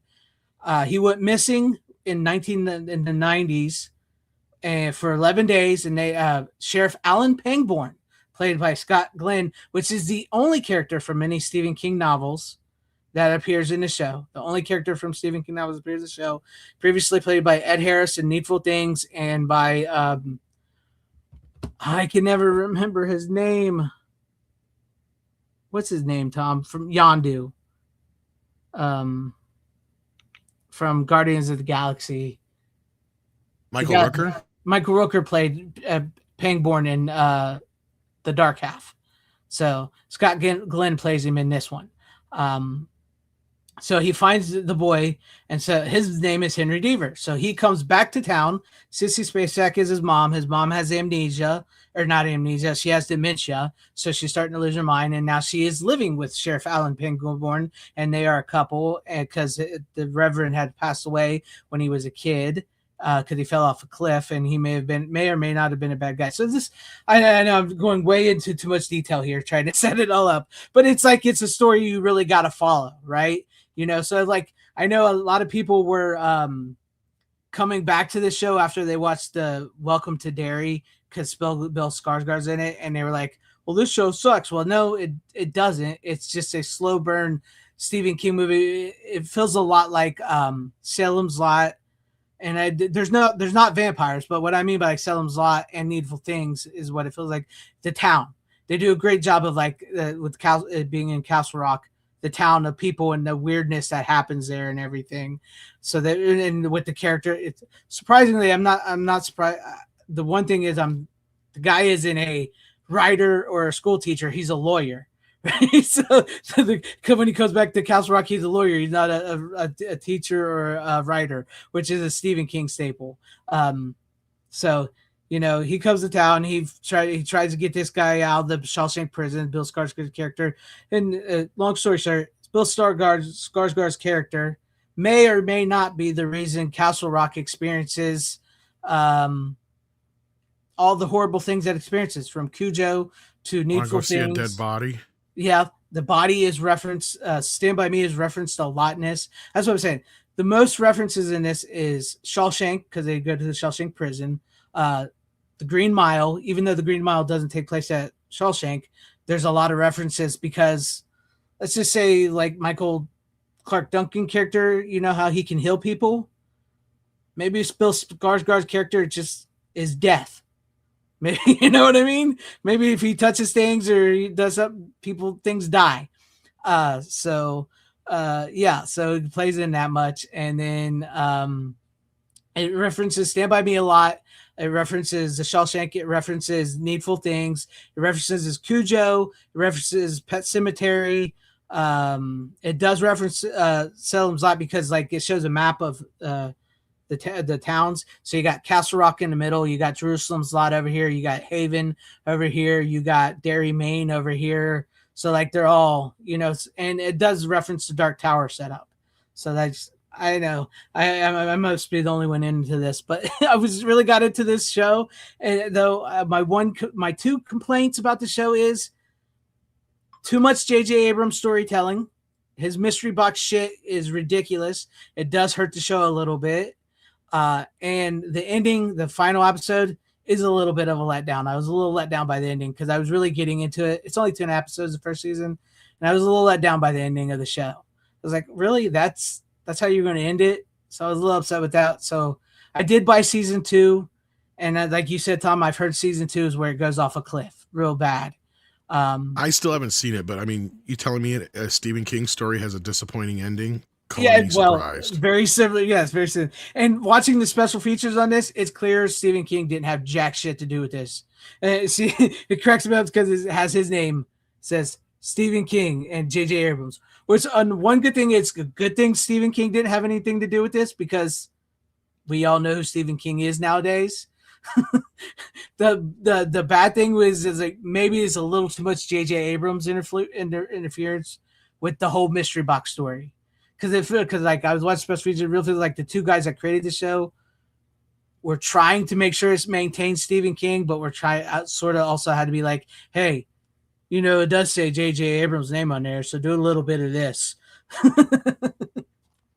But anyways, I really did actually enjoy this first season. It was really good. Scott Glenn, Sissy Spacek, Bill Skarsgård is really great, and there's so many rest. Like I said, 27 years he was locked in this cage, and he may or may not be responsible for all the bad things that's happened in Castle Rock from all the stories of Stephen King. Even what's his reference, the Dead Zone. So the Dead Zone is referencing there's a woman in the show who does have like a form of The Shining. So there's The a woman. Shinin. You want to get sued, boy? The Shining, yeah. So she has a bit of the form of the Shining, where she can read people's minds, and actually, I felt it's The Shining, but I felt it was a little more similar to I just said the Dead Zone, Johnny from the Dead Zone, because he was kind of psychic. You know, it was more psychic power, so it felt like that. And the one wasted character, she is totally wasted. It's, the actress Jane Levy is in this. She plays Jackie Torrance. Jackie Torrance. Who's that? She's the niece of Jack Torrance from The Shining. She's his niece. Her real name's Diane. She just took her name because it pissed her parents off because they would never talk about what happened at the Overlook Hotel. She's so wasted in the show. Because, like, her whole thing of this series is she wants to live in a fucking Stephen King story. Because, like, all the troubles had sort of stopped in Castle Rock since Bill Skarsgård's been locked away. And the town has kind of just decayed and everything, but nothing really is happening anymore. And she wants to be in a Stephen King story. She wants to know about the axe murderers and all this and all that. And then it finally starts happening, and she kind of just, like, disappears from the show till the end. Like, you wasted that character. What was the point? Just so you could say her name was Torrance? But anyways, that's it. I watched that. It wasn't a bad show. I do recommend the first season. I'll get to the second season. I bought it, but I'm kind of weary because I haven't heard good things about the second season. I really didn't. Yeah, that's why I never even checked out the first one because of everything I heard about how the show went off the rails. Yeah. Yeah. I know it's like an anthology series. Mm-hmm. And to be honest with you, they should have just continued this story. There was at least three seasons worth of show with these characters. You could have did 3 seasons easy with these characters and the story they set up. Instead, they did it in 10 episodes. So, anyways, that's that. I did finish that. It was 10 episodes. That's one of the reasons I got into it. And I would have watched more movies, but I got into this show and I was like, fuck it, I got to see how this ends. You know what I mean? Because I had to see how it ended. Well, I can bounce off of that very, very, very, very well, actually. There you go. Because I just got a weird hankering one night to check out the 4K release of The Green Mile. Because I want to watch The Green Mile now, too, because... And, yeah, no, I mean, did I talk about this movie before? Did I bring it on before already once? I think Runner brought it on. I was going to say, but because I think I've told the story before about when I saw it in theaters. Because this was back years ago. And right in the middle of the movie, in the part where John Coffey goes to heal Tom Hanks, the center channel went out in the theater. Oh, man. So you could hear like all the ambience and the music, but none of the voices. And we're trying. And at first I thought, oh, maybe that's just the way the movie is. And then my girlfriend at the time, she's like, wait, what's going on here? And we know, and I'm like, yeah, something's off. And so here she had to explain what the hell was happening for like the next 10, 15 minutes, or the next few minutes, while somebody ran out and told them there's something wrong with the movie. But you guys got to remember, this is pre-digital. Right. So they had to shut the movie down and figure out what the fucking problem was. Oh, man. And it wasn't easy to just shut a movie down and start up where you left off, kind of thing. Like it used, like it is now with digital. Yeah. So yeah, that was a big fiasco. So I'll always remember that because of that. But overall, I mean, the film is great and it has a very episodic feeling to it, kind of like a show. And the reason that is, I think, and for those who may not remember, Stephen King released this in like several different parts. Like I think it was like 8 parts or something like that. Like each chapter, basically. Yeah. And it feels like that in the movie itself. It feels like there's these little episodes that are happening, but there's this overall grand story that's kind of tying it all together. And of course, the story being John Coffey and the question of who is he and what is he? Because he doesn't quite have the shining, right? Like like you were saying, it's a little different. Now, of course, most people's theory is that he's just, Jesus, right? He's the return of Jesus. Right. Because he healed the sick just with a touch of his hand. And which is funny because they call Bill Skarsgård's character the devil. Yeah. And I get where you're coming from now, where you're Yeah. explaining, like, I'm like, okay, yes, forever yin, there's a yang, Yeah. right? Yes. Well, I always figured flag was the yang to that, Yeah. but I guess I was wrong, maybe, in this No, case. well, he's not really the devil. Like Flag is like still like The supposed to be like the devil, devil, yeah. but like for Castle Rock, he's the devil. Right. You know what I well, mean? there's something to him, yeah, Yes. or they're it, or whatever you want to call it, yeah. Mm-hmm. But yeah, no, I mean, the movie's great. It was directed by Frank Darabont, who, of course, co-wrote the screenplay for the other movie you mentioned, Shawshank Redemption. Shawshank, yeah. Yeah, I mean, Tom Hanks, this is probably one of his best roles. Like, I mean, I'm pretty sure, like, I probably, Stephen King probably wrote this role with him in mind. I would imagine. Yeah. Because it almost feels like it was tailor-made for him. And I mean, and of course, the supporting cast is a brilliant supporting cast. I mean, it's right up there with Shawshank Redemption. I mean, there's only just like, it's almost like a spiritual sequel / prequel, whatever the hell you want to call it. They're so intertwined together in how good they are, and they're probably a good representation of, look, I mean, Stephen King, say what we will about him, about his current politics, and I can come up with as many conspiracy theories as I want about him. Like, when he does a Green Mile or a Shawshank Redemption, like, to me, that was like, back in the day when people would be really critical of certain musicians. And like I said, these musicians would turn around and do a cover song or something just to say, look, I'm not just a flash in the pan. I can do this. That other thing is on purpose. Right? And again, you can't argue with that. The motherfucker showed you, right? Like, even Stand By Me, the body, like, that story itself is in its simplicity. Right, like, as we've talked about before, was like, it's brilliant, and then just so many aspects to his stories feel like they've always been there, right? Like, there's a Dickens-esque quality to them, or whatever you want to call it, to where it's like, it just feels like it was meant to be that way. That the story's always been retold this way, and and that is something they nailed in the first season of Castle Rock. Yeah, they nail that in the first season. Go ahead with Green Mile. No, I mean, well, what else can we say? I mean, it has like a lot of the same cast as Shawshank, so there is that, it's sharing a lot of the same DNA. Castle Rock put it out, as far as like the company that put it out, so the same kind of producers and all that kind of business. Oh, was it offered to John Travolta? I'm glad he turned it the fuck down. Me too, because I don't. God, I can't pee. I keep trying to pee, but I can't pee. My pipe works is all fucked up. Honey, I can't do the deed with you right now. I'm so sorry. I gotta pee.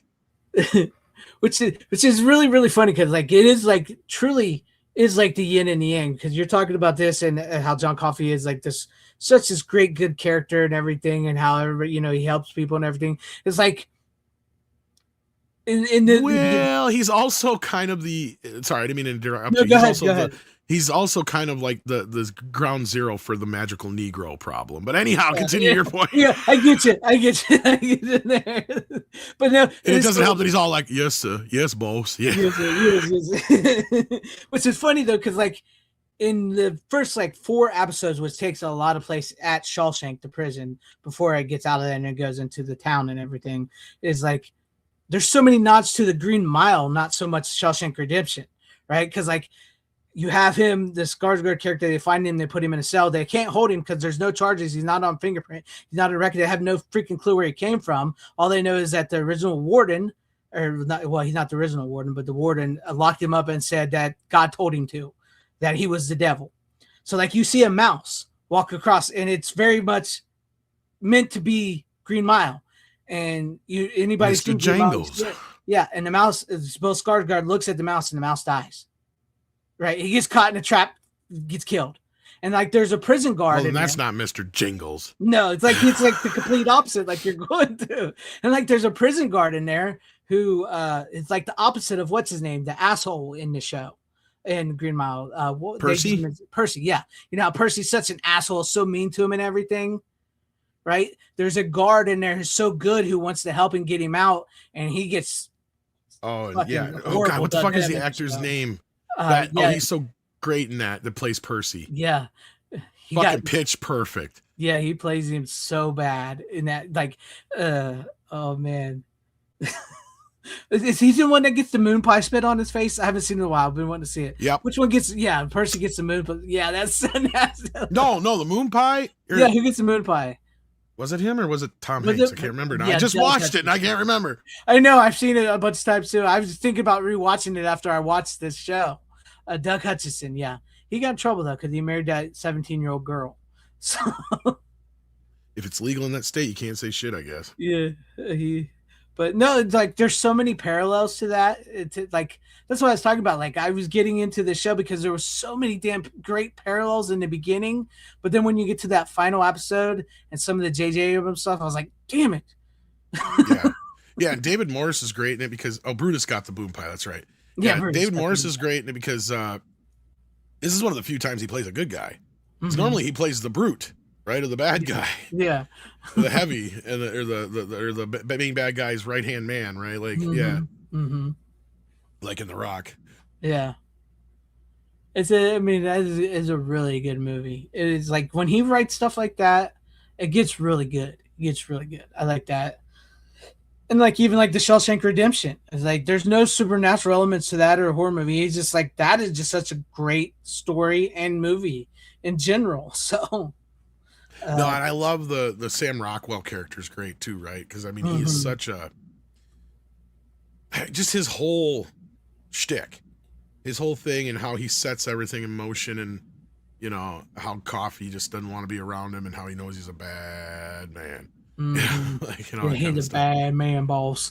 And kind of how it comes back around to that he's the one who, you know, put Coffee in there in the first place. But of course, you know, spoilers if you haven't seen a 20-some-year-old movie. What it leads up to is the ultimate. This is where it becomes a Christ allegory, right? Like he sacrifices himself, and of course, everybody else thinks that he did wrong, and the ultimate kind of like, you know, punishment that Tom Hanks and Mr. Jingles get from this whole thing. And how that plays out. So I'm assuming that might have something to do with your show as well. But technically, it's a little, like once they get past the prison stuff, it gets a little more Dark Tower-esque.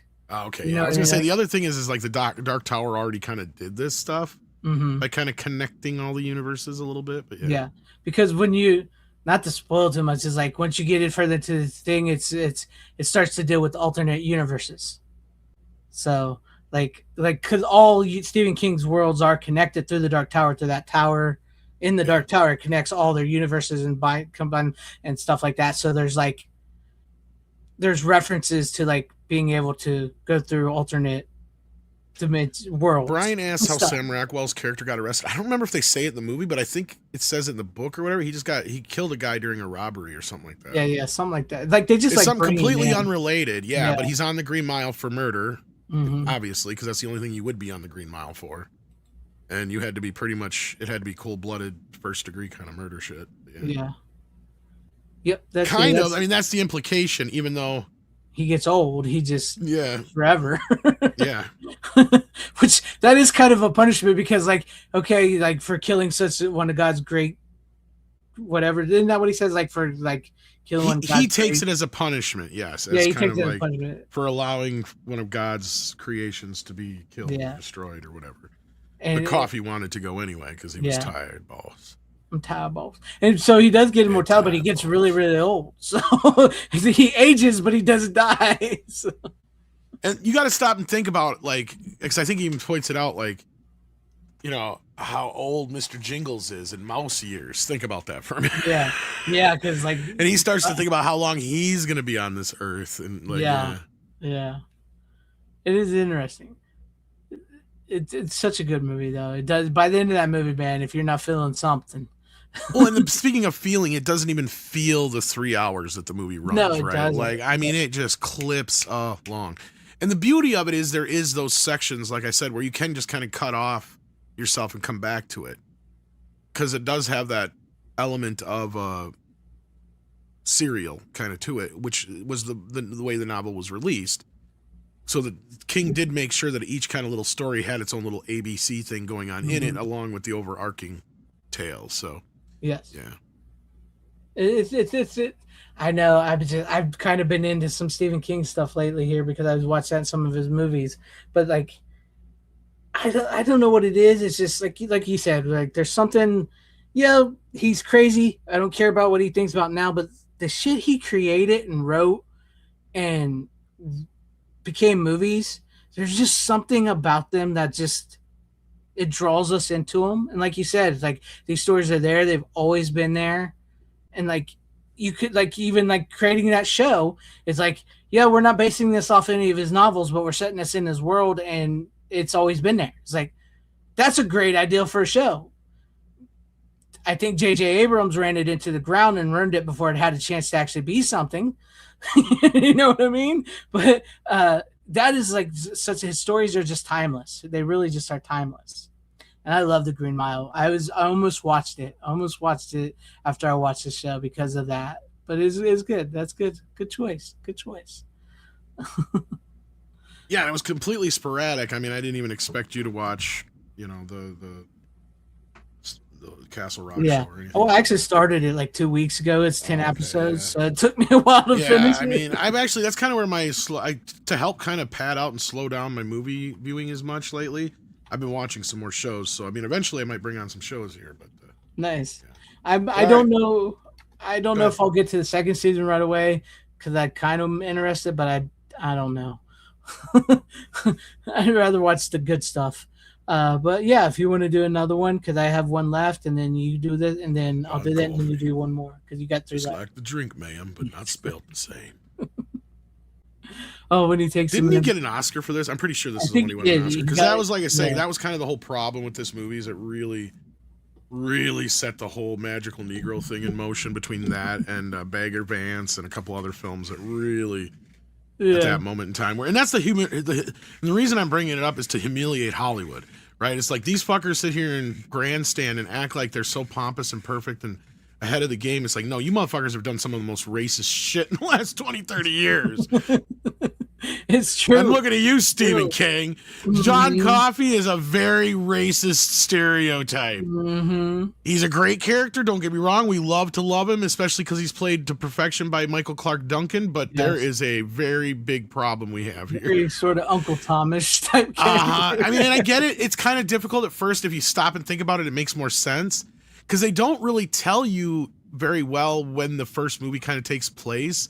I mean, there's kind of a hints here and there to what's going on, but it isn't until, like you said, you get to that latter part of the film when he's kind of basically explaining to that one lady in the nursing home is that, like, I've been here for years, right? Because she's like, it doesn't add up, the math. And he's like, yeah, because the shit that happened in Shawshank happened back during, like, the Depression or whatever it was, like, or back even earlier than that, or whatever. I'm trying to remember the exact years. But, like, yeah, so, like, him talking like that probably wouldn't have been out of the ordinary for the time period. But when you think the movie's taking place in, like, the 60s, because that's what they're doing. They keep tricking you into thinking the movie's taking place during the 60s when it's actually 30 years or 40 years prior to that, right? Because, like, the giveaway is when he runs out to the outhouse, right? Right. But that wouldn't totally be out of the norm for, like, Midwestern rural areas still, even up through the 50s and into the early 60s to have an outhouse. So there's a lot of little things they do. And I don't know if this was meant to be this way. And I didn't really pay attention to it this time or anything like that, but I think I have in the past. To where it was just like, God, they did a pretty good job of making sure that he kind of had this weird, is it the 50s? Is it the 60s? Maybe it could even be the 40s kind of thing. Because until the end of the movie, when you find out what time frame it actually really was. So, like, again, just to kind of say, like, the vernacular that John Coffey used as a black man wouldn't probably be that far out of the ordinary for that time, but it feels uber racist because as you're watching the movie, you're like, oh, this is the 1950s or 60s, right? Yeah. Like, clearly. Like, yeah. It's true. But they're like, I mean, you're not wrong. Stephen King has a habit of doing that with his stuff. And that's funny because, like, the black guy who's the star of Castle Rock, it's not even really brought up that he's black ever, which is what I liked about it because I know you said you heard something about this. It goes off a woke cliff. So I have no idea what happens. I remember because, you know, like you said, that would have been what, 5, 6 years ago. This was 2018. The first season was. There's no wokeness in that first season at all. No wokeness. Yeah, not that I never got a chance to watch it, so I never got a chance because it was on Hulu at the time. I think it was, but I just waited for the Blu-ray set, and then I finally watched it. Yeah, I'll probably pick up the Blu-ray at some point. Yeah, it actually came out on 4K. The first season did. Oh, cool. Actually, if it's still on Hulu, I think I have Hulu. So now, what was interesting about that is they what I also come to learn in this, and funny thing is, just like with the Black Phone is like the flashback sequences in 1992 are shot on film in the TV series, and then the present day stuff is shot on digital 4K cameras. So I don't know what is the deal with that lately. Why I keep seeing things like that lately. that's kind of a stupid thing that J.J. Abrams would do and think he's being clever. But Yeah, like, yeah. probably. It's like, what if we filmed the 90s sequences in film and then There's that. I'm sorry, because to me that sounds like somebody being so stupid as to say, well, if we make it look like sepia tonish, then it'll look like an older movie. Yeah. It sounds like it. It is. No, but like all this stuff you're bringing up is like all this is referenced in the show. Like Cujo's referenced multiple times. Even though it takes place in Shawshank, Green Mile's referenced way more than that. Even like in the opening credits, because it like shows pages, it shows a page from the Green Mile, and it shows a page from I think what's that? I just said it a minute ago. Needful Things shows a page from It, in the opening, and it shows the map of the town where everything happens and all that. But no, I love the Green Mile. It was a great film, and I know Brian. I was gonna say, isn't Castle Rock the town that shows up in most of his books? Castle Rock is the main focus. It's the center. Like you said, when they show the map, it's the center. Castle Rock. Then you got Jerusalem's lot over here. You got Haven up here. You got Derry, Maine over here. And isn't there? I think there's one more that he likes to visit too, but I can't remember the name of it. But like Bangor? They're all circle Bangor, yeah, Bangor, Maine. Well, I was say they're all towns he made up. Yeah, they all circle Castle Rock. Yeah, they all circle. So, which is funny because we actually have a Bangor not too far from where I live. Yeah. And then what's his name? Rob Reiner, Castle Rock Entertainment, is named after that because of Stand By Me, because that's what he named his company from. So. And that is great though. Like I love the Green Mile, and I know Brian Barth. I know you mentioned what happened to Frank Darabont because he was talking about that. He just actually came out of retirement. Good night, Brian Barth. I didn't even see you say you had to leave. Good night. Well, he kind of didn't he have like his blow up with AMC and kind of. Yeah, they kind of screwed him out of The Walking Dead. Yeah, and he was kind of blacklisted for a little bit. It seemed like he actually directed 2 episodes of Stranger Things this year. So did he? Yeah, and probably the best 2 episodes if I remember. No, he's him and Chuck Russell. Like I said, I can't believe their careers didn't go farther. Like Chuck, again, like I'm really surprised, right? Like, because I mean, he was like knocking them out of the park right away between The Blob, Nightmare on Elm Street, and The Mask, and all that kind of stuff. It's like, where did you go, dude? Like, what happened? He just did that remake of Was it Witchboard that he did the remake? Yeah, we were just talking about that because I brought on the original. I still haven't seen that yet, but I'm curious now to see what he did with it. I didn't hear much about it. So. Reading the plot, it doesn't even quite sound like a remake per se. Just like a name only. Name only. Like it could almost be like another sequel or whatever. But yeah, because it's not like the first 2 movies connected anyway. So yeah, but yeah, no, I watched that, and it had nothing to do with you watching your Stephen King stuff. I don't know why. I just looked at it and I'm like, oh, I haven't watched The Green Mile in a while. That looks like when you're looking on your shelves and you see like that. Oh, I'm in the mood to watch that. Let's watch that. It's Kismet. It's a yin and yang. It legitimately the yin and yang because John Coffey is like this good healing character and Bill Skarsgård, and it's just so fucking weird to hear him talk normal, right? Yeah. He talks normal. He doesn't put on a voice in this show. He doesn't have the big Nosferatu voice or the I'm Pennywise. he's normal and he's very soft spoken. So when he actually does start talking. Yeah. Well, with that, all right. Here's the reason why I've started watching The Sopranos, as y'all saw. Yeah, because I've got HBO Max again because of everybody talking about fucking dairy. So yes, at some point here in this month, I'm gonna rewatch It Chapter 2 and Welcome to Derry, because I have been asked by so many people what I thought about it. Even my 2 high school friends who I got together with this last week, they were yammering about it back and forth, and I'm just like, Christ, now I gotta watch this fucking thing. You're talking about Magic Negro? Halloran. Oh shit! Yeah. Dick Halloran is a He's very kind of the magic- original, isn't he? Yes, he's in especially in It Welcome Dairy. Stephen I would- King made the shit up. I would tell you this about It Welcome Dairy. I ended up liking it, but it has problems, people. Is it better than a lot of shit we begin? Is it better than It Chapter 2? Yes, it's better than It Chapter 2. It is. And let me know when you're going to watch the It movies, because I might rewatch my It movies because I've been meaning to. But the modern day this week, Trump but it might be hate- this week or next week. Yeah. Okay. Well, but like the two big. It's going to take me some time to watch Dairy anyway. So you don't Right. have Yeah. enough time Dairy's to- 6 or 7 episodes, I think.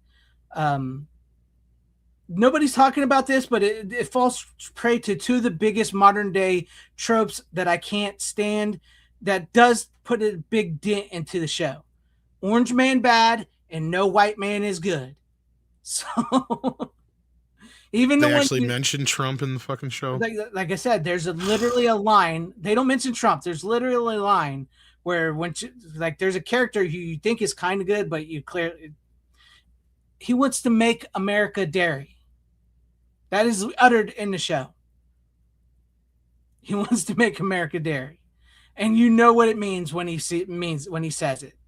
You know exactly what he means. Thanks, man. Have a good night, VHS Massacre. Thanks. All right. Well, I guess on that note, I'll do my next one then, unless there was more you had to say about. No, that's it. I was just completely off on another note. But back on to what I had been on my one train I'd been kind of working on, and that is the William Friedkin train. Sorry for the smoke Nice. there. Now this one is one I had to track down, and I even got to hook Rick up with this one because he doesn't even have this one. Oh, nice. So you might end up getting this at some point. But I was kind of surprised. I was expecting this movie to be really bad because following the bank the bank job, the Brinks job, one I talked about last week, which is like where I'm like, no, Friedkin, don't do comedy. He does a comedy again. Now, what's funny about this movie is he doesn't even mention it in his book. Oh, not once so far. Not once. He skips right over it in his filmography thing when he's going through everything. I don't know why. Other than probably because he had to work with Chevy fucking Chase. Oh. And that is, if you don't speak, I think that's Italian there, is Deal of the Century. And I remember seeing this movie on HBO as a kid. And I didn't hate it then, and I didn't hate it now. In fact, I thought it was a much better version of the story they were trying to tell in Best Defense. Kind of. And if anything, it's more relevant today than it was then. So have you seen this ever? I don't think I have, but I've seen the cover. I remember seeing I was going to say, this was like a very, like in every video store. I remember that cover. I remember that. I may have seen it, but I mean, you got a movie with Sigourney Weaver, Chevy Chase, and Gregory Hines. I mean, come on. Yeah. Directed by William fucking Friedkin. So what is this movie about? Okay, so this movie is about this company that's making drones. Actual drones like we have now, but back then it's almost like a novelty of sorts. But what's funny is these fucking drones can do almost everything they can do now. But they needed special effects to show it back then. So like, you know what I mean? Like, but the hilarity of it is that they don't actually have all the drones built or all this kind of business and all this other shit. It is a fucking mess. So the setup is basically like, okay, so on one hand you have Chevy Chase, who's this guy who's an arms dealer, like a small arms dealer. Right. And he's trying to do his thing on the side, and he keeps getting fucked over, runs into Sigourney Weaver.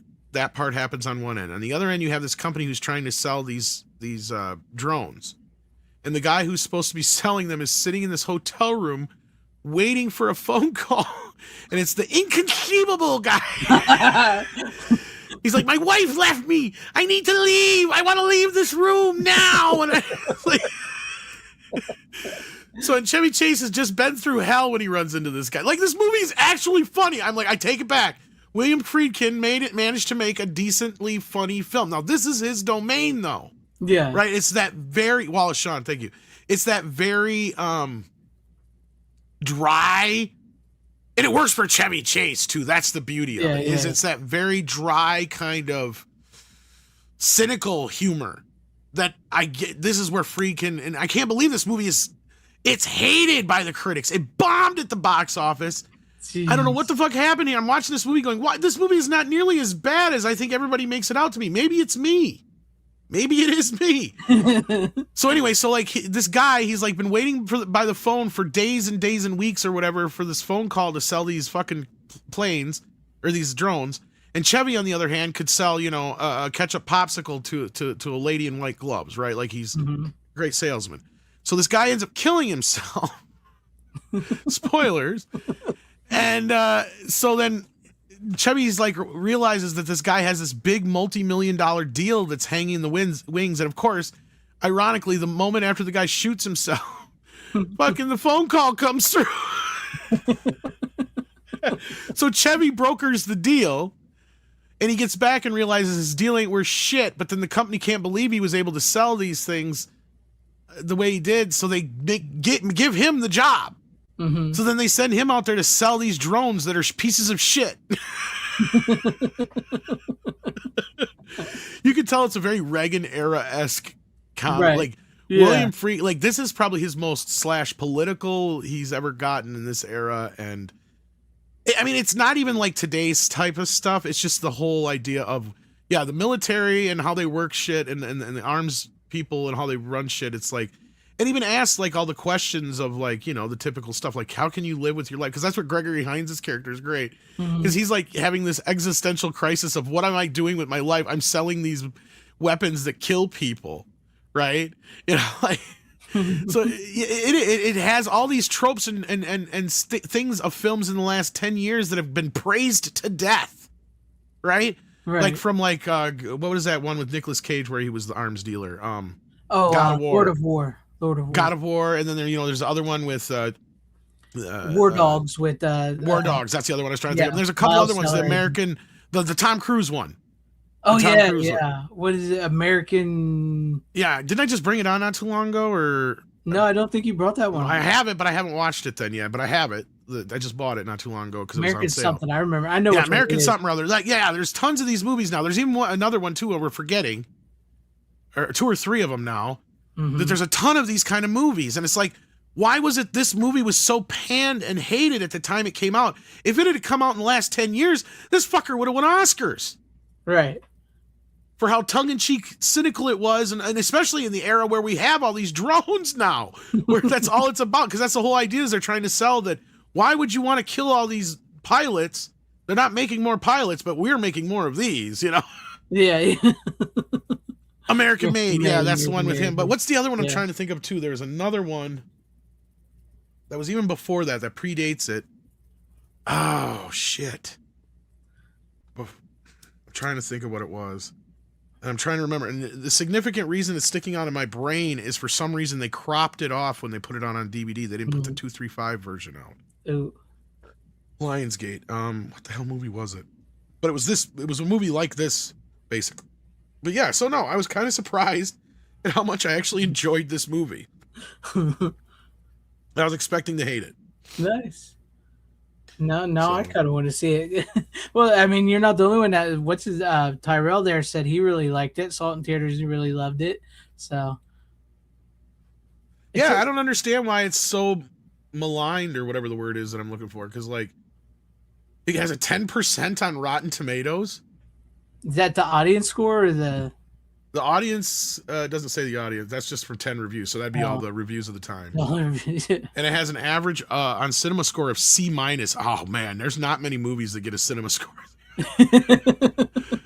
Maybe it's just the Chevy Chase hate is all. And it's actually one of his better films, especially that era. Because for those who don't know, Chevy just could not.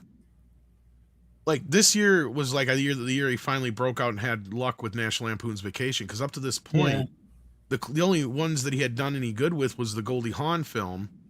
And I'm trying to think if he had anything else since he left SNL. Because like he did Oh Heavenly Dog and all this other shit. And he just couldn't catch a break. Like he just couldn't break into being a movie star until National Lampoon's Vacation, I want to say, was his first big hit, if I'm not mistaken. Somebody in the audience correct me if I'm wrong, but I think that's the case. And then from there, it was a little bit more downhill, whatever I'm saying is, because because you had Fletch and the rest of us goes from there. Caddyshack, I mean, was he really the star of Caddyshack?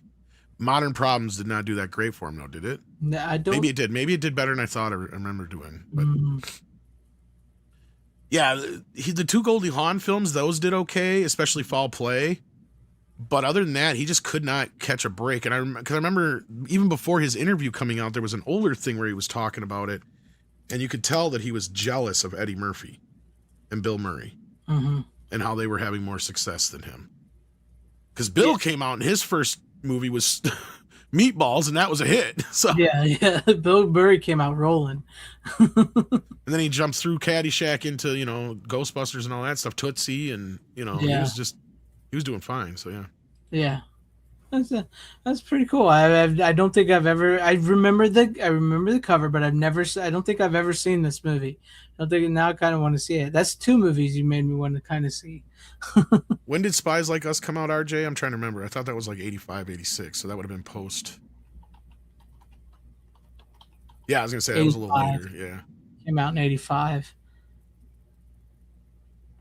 When did so yeah, throw this into the bunch of the movies that didn't do well for him, because this is 83, and this would have been the same year National Lampoon's Vacation came out. So, which that's the thing is, I remember that's probably why this movie was so prevalent in video stores, is because that's when Chevy Chase took off as a star. So this was probably one of the last movies he did before that, or I don't remember if this came out before or after Vacation, because I wasn't 3 years old that year. But yeah. So I mean, as far as the release goes, it's an import. It is region free.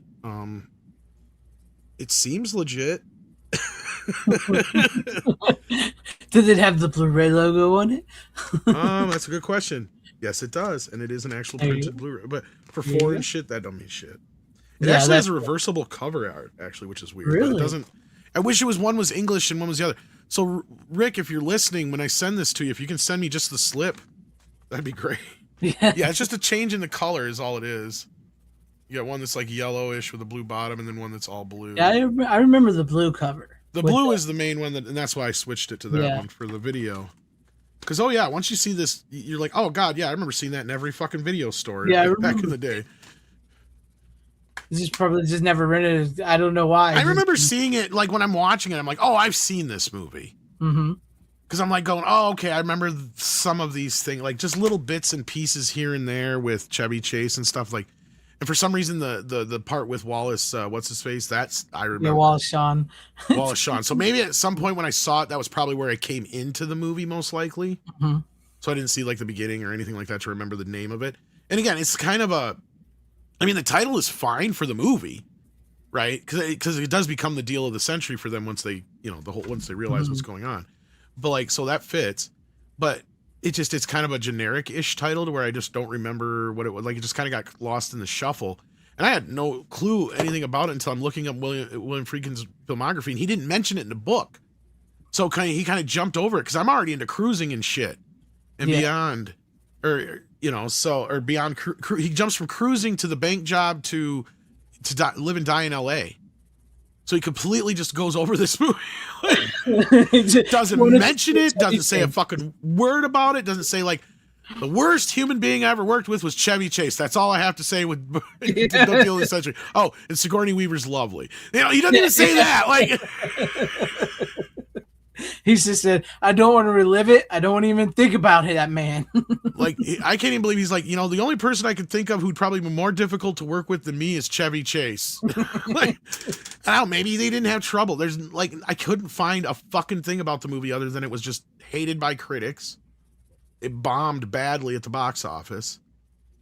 It had a $10 million budget for 1983, which isn't big, but it's pretty big for a fucking comedy like this, because it is pretty much a comedy, but it does have special effects, and it does, again, and I'm sitting here going, why would William Friedkin direct this movie? But at the end of the day, the movie is great. I thought he did fine. I think you needed his sardonic, is that the word I'm looking for? Yes. Like, whatever, his cynical kind of humor, because he doesn't have a humor side really, from what I can tell. This is, okay, so the two comedies I've seen of his, this is the better of the two. So, yeah. Nice. Interesting. I still have to track down his burlesque movie and a couple other things. But yeah. And I got Cruising. I just got Cruising in the Arrow sale. Nice. Is that sale still going on, isn't it? Yes. Yeah. Well, and I had the Blu-ray of Cruising, and I just didn't get it right away because the price, and now I know why it was so expensive. Because this is a 2-disc set now, and it has a whole bunch of new special features on it. So, and it looks like it's not a new scan, but they went back and didn't do, because the original Blu-ray looks like, I can talk about this when I bring it out. But anyway, yeah, no. So this one, as far as like it is what it is, right? It's only been released on DVD through the Warner Archive, I think, in the U.S. So the only way to get it is this Blu-ray. Because I don't even think it's on digital stream. I think I looked for it on digital. I couldn't even find it. Or if I did, it was only in standard def. That's what it was. So I'm like, fuck it. I'm not going to pay for a standard def version. Yeah. Why do that? Why? And I'll just pay a little bit more for a Blu-ray to import it than I would for the DVD. Is all. Yeah. Have you watched that Chevy Chase thing that I'm Chevy Chase and you're not? No, but I seen a couple of the clips. Like I seen the one clip where he's berating is that what that's from, or is that something different? Yeah, where he's berating a person interviewing him. Yeah. Yeah. Oh, that's Chevy Chase in a nutshell, from what I've heard. I've seen him act that way myself in other things. Like he is like that a lot, I've heard. So that's why he's so difficult to deal with. It just goes to show you that people will only put up with your shit while you're making money. Chevy Chase is a prime example of that. Because I have not heard one good story about him where they're like, oh, I loved working with Chevy in this movie. Now, actors, it's a different story, but I can't think of any directors who have ever said they had a good time working with Chevy Chase. Yeah, they've always badmouthed him. In fact, John Carpenter, I think, said that he almost thought about quitting because of what he had to deal with Chevy Chase on Invisible Man. Invisible Man, yeah. According to Captain Krypton, that movie is on digital iTunes $4.99. Really? iTunes got it? Well, see, that's the thing is I don't use Apple. See, I should probably get onto Apple. I don't use Apple. Stuff. I don't do digital. If I get a thing in the Blu-ray or the 4K, I'll use that for the family. That's about it. Well, Chevy's like the definition of letting it get to your head, right? Like, I mean, from every story I've heard, like he was a bigger star in his own mind than he really was in reality, I think. I mean, he left, didn't he leave the first season of SNL because he thought he was going to be huge or whatever? Yes. So, like an idiot. And like I said, that's why I said he struggled and struggled and struggled. I believe National Lampoon's Vacation was his first hit. Because up to that point, everything he had done other than you could consider Foul Play was somewhat of a hit. But everything else was like an Heavenly Dog and shit like that. And he was getting other than Caddyshack. Caddyshack was probably the one thing that saved his career, bringing that into the mix. Yeah. All right. Well, I guess we'll go to my final pick, and you really probably should have saved the movie you brought in, The Maze, in the beginning. You probably should have saved that. Well, I got one similar to that for my last one, so go ahead. Because you could have maybe gone off this one. Keeping in theme with sort of winter horror and Stephen King, because it is Stephen King, I rewatched Dreamcatcher. Oh, gosh. I think I have that on Blu-ray, but I haven't watched it yet. But I haven't seen it in like 20 years. Yeah. I remember... It's not bad. It's not bad, but I remember, once again, this was a movie that people ripped into and did not like. And you know why? Because it feels like a lot of Stephen King stuff crammed into a whole different movie, like trying to be a new movie. Very much. It's Stand By Me and The Thing and Pennywise, or It, all in one. Yep. So basically. Well, Thing has nothing to do with him, but it's very much Stand By Me meets It. Yeah.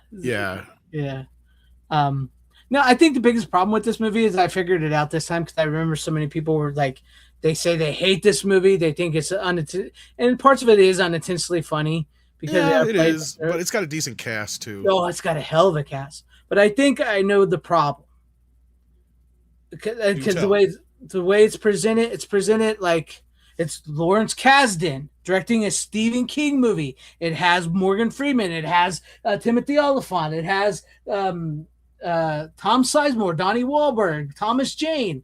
It's got this incredible cast to it, but it's a 50s B movie, is what it is. So like they're all play because even like I was watching an interview with Stephen King. Right. I see what you're saying. Yeah. Yeah, because I watched it and Stephen King said So it's that, like The Thing. That's where you said The Thing. yeah, that's like the thing. Yeah, so because he was talking about how this was like the first novel he wrote after he got hit by a car. You know, so Yeah, that makes sense. yeah, so like after he couldn't type, he couldn't write, so he wrote it all out in long form on notepad. And he said what he wanted to do was he wanted to take like a group of guys, which is very much like the Stand By Me people and the Losers Club, right? And he said he wanted to take a group of guys like on a hunting trip, and from like that type of his stories, and they end up in like a old time science fiction invasion movie where the aliens are showing up, like War of the Worlds or something, right?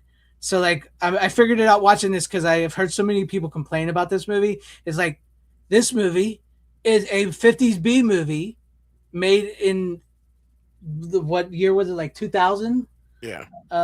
2003, but it was presented as a very prestigious, like I want to say almost like Independence Day style, like you would think you were getting something else, you know what I mean? So but no, I don't hate the movie. I know a lot of people do. I don't hate the movie. It's a basically, like I said, it's like the losers club and the Stand By Me kids. They join up every year. They have this friend named Duddits who's autistic, who they saved as a kid, who grants them who grants them powers. Right? He lets them all get these like psychic abilities so they can all read each other's minds and stuff and everything. And unbeknownst to them, he was actually preparing them for a alien invasion. And then Morgan Freeman's character is a secret like Black Ops group of soldiers who have been fighting these aliens, and he's kind of gone mad and he doesn't care anymore about people or things. He'll kill anything as long as he can kill these aliens, even normal human people. And so they get caught up in this story with this aliens. And one friend played by Damian Lewis, as I mentioned here, it gets possessed by Mr. Gray, who is an alien who's trying to help take over, the world with all his aliens people. And and this is a movie where they thought they were going to do with bathrooms what Psycho did for the shower and what Jaws did for the ocean. It's because like the aliens get inside of you and it makes you have these gas, like massive like burps and farts that stink awful. And so like the big scene is like the guy they find and he ends up on the toilet and he lets out whatever the alien out of his ass and it's in the toilet and everything. So like they dealt this big scene was going to be like scare people into that. But no, it's an interesting movie. It does take place in Derry, Maine as well, parts of it. But I get some of the people's complaints about it being unintentionally funny and whatnot. I just don't think the movie I don't think people was ready for that nostalgia for like a 50s B movie at that sci-fi movie. It should not be like movie, but a 50s sci-fi movie style at that time. Like now, I think it could maybe play. You know what I mean? Back then, I don't think it played. So it already made me, yeah, with the shower and Pennywise. And though I will say this, Donnie, I mean, it's funny because that was the autistic kid, that it's when they flash back to when they're kids. It's great. He's fine. You believe the kid is autistic, right? The kid is actually acting right. And then when you get to Donnie Wahlberg, who is that it's grown up, Donnie Wahlberg goes full retard. So it's just, I'm sorry, he does. He goes, he never go full retard, but he does. It kind of, it's like, oh man, that was probably the wrong choice to play that kid grown up. I think he's probably the weakest of the character, like the adult characters when they're grown up, because like that was a wrong choice. That was a wrong choice. Yeah, the toilet scene and everything. Yeah, it's good. But no, yeah, like it's like these little aliens. They're like almost like the normal like aliens you see with the big head and everything, but they're also sort of shapeshifters and everything. And I think in the book they're connected to Pennywise because Pennywise is an alien. And I think somehow they're connected or they know about him or she, whatever it is, because some people believe Pennywise is a she, some people believe he's a he, so whatever. Novel-wise. But no, I didn't hate Dreamcatcher. It's got a great cast. It's got great special effects and stuff like that. I still don't understand what a Dreamcatcher has to do with it. Is my Yeah. biggest thing. I mean, I know they make it in the movie, but it doesn't. There's no like point for the Dreamcatcher period, other than they made it when they were kids. I don't know. Yeah, so I don't get the. I don't get the. Yeah. I never read the book, so I couldn't tell you if there was like some reference in the book that wasn't in the movie. I know there's like this like element of Native American-ishness to it or whatever. That's the whole whatever. But I have not seen the movie in so long. I wish I had seen it more recently so I could comment more on it. But yeah, Yeah. They're about probably what it like the Indian stuff takes place with Pennywise, not maybe in the book the Dreamcatcher. I guess I don't know. They don't ever bring up the Native Americans in the movie at all. yeah, I know. Like now, I wish I would have done them in a different order, and I would have let you just bounce off of this with like Green Mile because that would have been the perfect in between. Yeah. Because unless you had more to say about it, No, that's it. I mean, I can wrap it up now, and you're gonna see why I should have just saved all three of those for last. Yeah. You can go ahead because that's really all I gotta say about it. I didn't hate the movie; it's a good movie. I just think some of the hate for it is misguided. Well, my final movie of the night is still a doozy. Still a doozy, kids. Mm-hmm. And it is on the list of probably the most, if not worst, but hated films, probably. And the history behind the movie or the story behind the making of the movie is almost more entertaining than the movie itself. But it is one of those movies that it had to exist. Right? Like Ishtar, you know, any of those big classic epic bombs.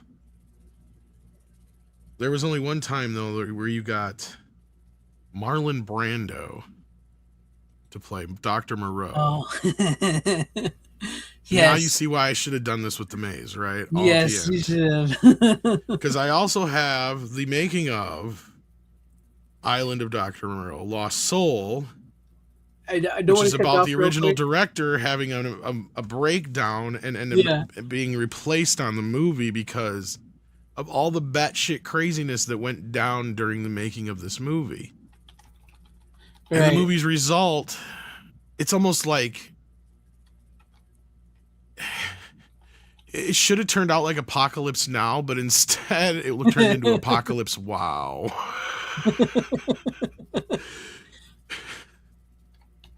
Val Kilmer, I mean, believe it or not, is like in a completely different movie. I don't know what fucking movie he's in. He's just doing his job.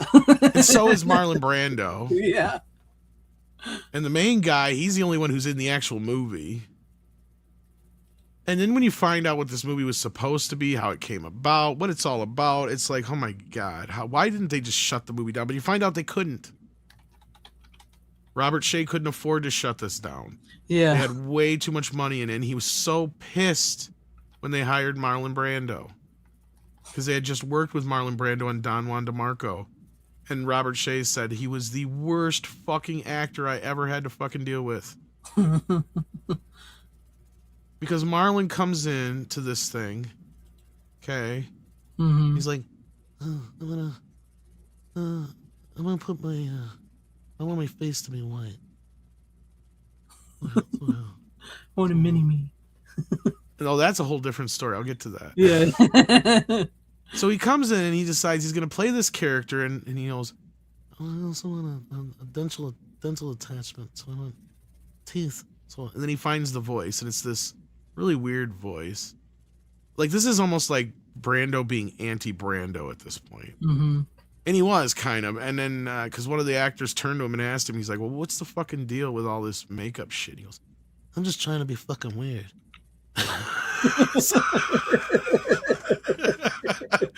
So that's just him just admitting that he's doing this shit on purpose. Yeah, it's To be Brando for you. difficult. Yeah, just to be difficult. So he comes up with all this weird shit that he brings to the table that the director has to now start to kind of like improvise and compromise. And then he sees this little actor who's like the smallest person in the world who they got in the movie. He goes, what's this over here? Was that? He goes, that's so-and-so. I can't remember the name of the actor. He goes, wait, that's a person? That's not an animatronic puppet? Like, no, there's a little guy in there. Bring him here. So he brings him over, whoever it was, the production assistant, and they're talking, and Brando just starts talking Spanish to the guy, and the guy's all like, "Sí, sí, yes, sí, sí," because he's like this big, huge, like not Mexican, but a South American or something like that actor, I guess, from like some TV show or something or other. Like he's this little like fucking pimp dude from where he's from. But they found this guy. He's tiny, so they put him in the little costume thing, like he's this weird half aborted baby or something. Like I don't know what the fuck he's supposed to be. But so Brando like just fell in love with him, and he's like, "I want him in every scene with me. And whatever I'm wearing, I want him wearing."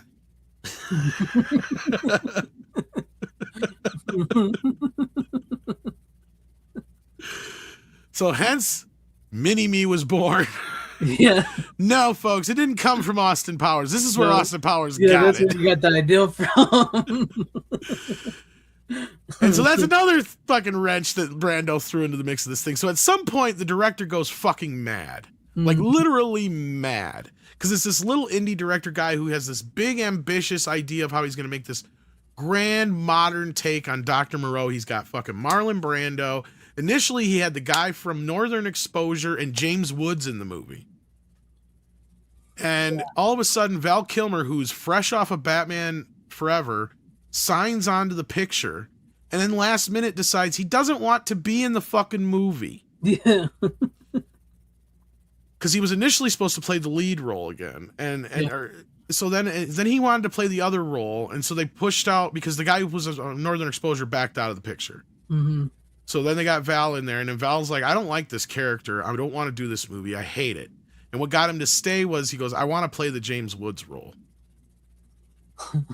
And so basically they had to fire James Woods. And this is another reason why Val Kilmer's, I'm not trying to speak ill of the dead. Right. And he's admitted that he was a very difficult human being at this period in his life. Yes.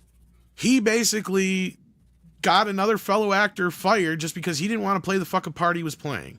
And there's no way James Woods could swap with him. Like, because it required a younger actor / kind of the, in that, it just wasn't going to work otherwise. So like, everything about this movie was a fucking nightmare from beginning to end, it sounds like. And then eventually they ended up firing the director and bringing in John Frankenheimer. But then the beauty of all beauties is the fucking director kept sneaking onto the set, and he's in the movie. Yeah, he got painted up with one of the creatures and everything. Yeah. And then yeah, and then there's another part of that Brando story. I can't remember the other person he was talking to, but they found out they were speaking some other language or whatever they were from, and Brando's like, "Oh, and the guy's like, huh?" He's like, "Oh, German or whatever it was he was saying to him." He's like, "I don't understand a fucking word you're saying." And he's like, so basically he busted Brando on his bullshit. It's like everybody else was just basically, they couldn't understand what Brando was saying either. He thought he was saying some Spanish shit or some German shit or whatever. But yeah, so the Brando kind of took over the movie. Val Kilmer checked out. Fucking like, it was just this nightmare. And Frankenheimer was a nightmare of a director. Yeah. Fucking Veruca Salt took off at one point. And some other like fucking Teamster lost his job over it. Because she didn't know where she was geographically, and she's like, "Well, take me to Sydney," because they were in Australia. Yeah, and she just wanted to get the fuck out of there because they fired the director, and I think she was fucking the director at that time, probably the way she was acting. But yeah, so like this set her down the path that she eventually went down too, obviously, because this was her fucking her career up at that point. Yeah. So she got in a lot of trouble for that, and then her part was changed drastically from what was in the script. Because, like, if you see what this guy was trying to do, it's like, yeah, it'd be kind of cool movie, like a body horror kind of thing. A little bit of a modern kind of take on the whole idea. Yeah. But Brando just kind of hijacked it, and you had another main star who was the bigger actor with Val Kilmer who just didn't want to fucking be it. And the only reason anybody was making the movies just so they could work with Brando. Yeah. That was really what it boiled down to. Like, and that's why Val Kilmer is like, he's like, "I only stayed because I just want to work with Brando." Like, yeah. That was it. It was fun. Did you see the Joe Dante visits the Severance cellar? No. This is one of his choices. Was it? Yes, the documentary. Yeah, Oh, cool, cool. yeah. No, I I did not don't know know if you that. know that Severin does like a Criterion No, Collection. that's cool. The Severin Cellar, I like It's that. called the Severin Cellar, and he goes down into it's a great episode with Joe Dante, and he picks out some great titles. But this was one of his titles that because like when you brought that up, I was like, oh, I just watched Joe Dante pick that out on Severin. So yeah, like he goes down in there and he picks out titles like but it's like for the people like us. You know what I mean? Like I love. Don't get me wrong. There's a lot of Criterion I like, but you know what kind of movies we're into. You know what I mean? So no, yes, I have still not seen this documentary. I've been meaning to see this because I remember everybody saying the documentary is helps with the movie. It's just because you hear In the a story. way, I guess. I mean, the movie is like as a movie, it's not really that bad per se ish. Mm-hmm. It's just more so that it is a fucking crazy fucking take on the story, the deviations from the original book, Mm-hmm. the shit that Brando brought to the table. Once you know the behind the scenes, I mean, you can kind of forgive the film for its shortcomings, I guess. But at the same time, it's like, no, fuck that, because Frankenheimer was a competent director. He still turned in this piece of shit. Yeah. Like this movie was just made just simply because they fucked this kid out of his vision. Yeah. At the end of the day. And I mean, he was his own worst enemy. I mean, he had his own kind of like little mental breakdown, whatever happened. But I mean, you can kind of decide for yourself. I mean, the guy is a fucked up dude. Yeah. Like you go and once you kind of get into who he is, like, I mean, it's like, you kind of surprised he got this far kind of thing.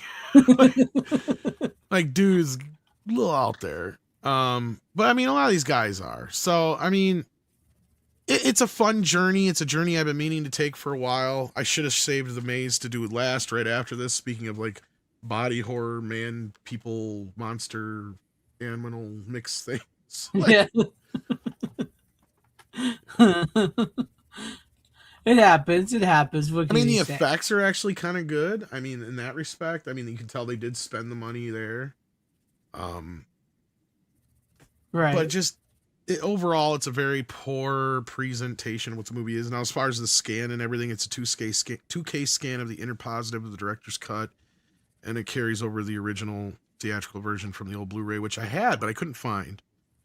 I think it's in the pile of stuff I got ready for you. Nice. Or boxed up, or it might have been one I already gave away. But if it is, I apologize.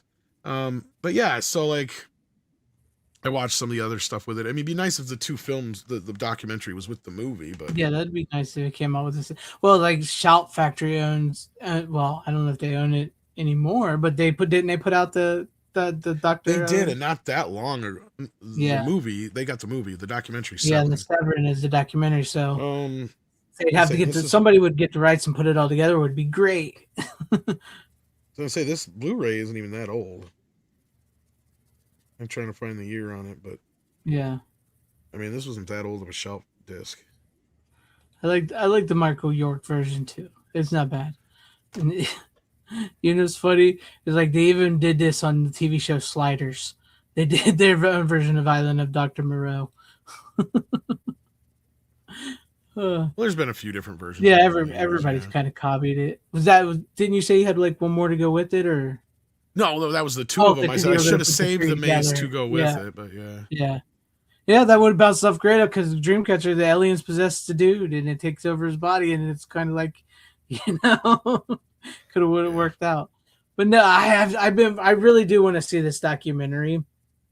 I've heard so much about it. I've been meaning to see it. I want to see it. It's interesting. It's interesting. That's the most I can say. I mean, I mean, I if you know were a it's not fan of the film, or you're somebody who kind of knew the history already, it'd be kind of like cool to have it finally being told this way. But I mean, is it something I'm going to revisit anytime again? I don't know. Yeah. It's not as good as like the Heart of Darkness for that. Which I am still waiting on the Heart of Darkness for the Jason Friday the 13th. That'd be interesting to see too, whenever that comes out. Yeah, I heard I think it's finally done. Yeah, I think they've been like premiering it at places, but I don't know if they've got a DVD Blu-ray set. Well, I was part of one of the backers. I know that, so I should get a Blu-ray when it comes out. I was pissed because I missed the Metal Mask, but yeah, that's crazy. But no, like if you get a chance, watch that Joe Dante Severance Seller thing. That's pretty cool. I like that. That was pretty. It was pretty. I didn't even know they really did that either until I saw that, and I was like, oh, they did this. That's pretty cool. Yeah. Yeah. But I guess that's it for the night, fellows. Yeah, it is. I got work to do anyways. Yeah. We managed to go 2 hours and something. I was surprised. I didn't think we'd get that far. But I appreciate you guys out there in the chat and everybody watching at home. Make sure you guys like, share, and subscribe to all of us. And as always, you don't have to go home, but you can't stay here. Always support Fizzle Media. It is the superior format. And Godspeed. How you doing? Bitches leave.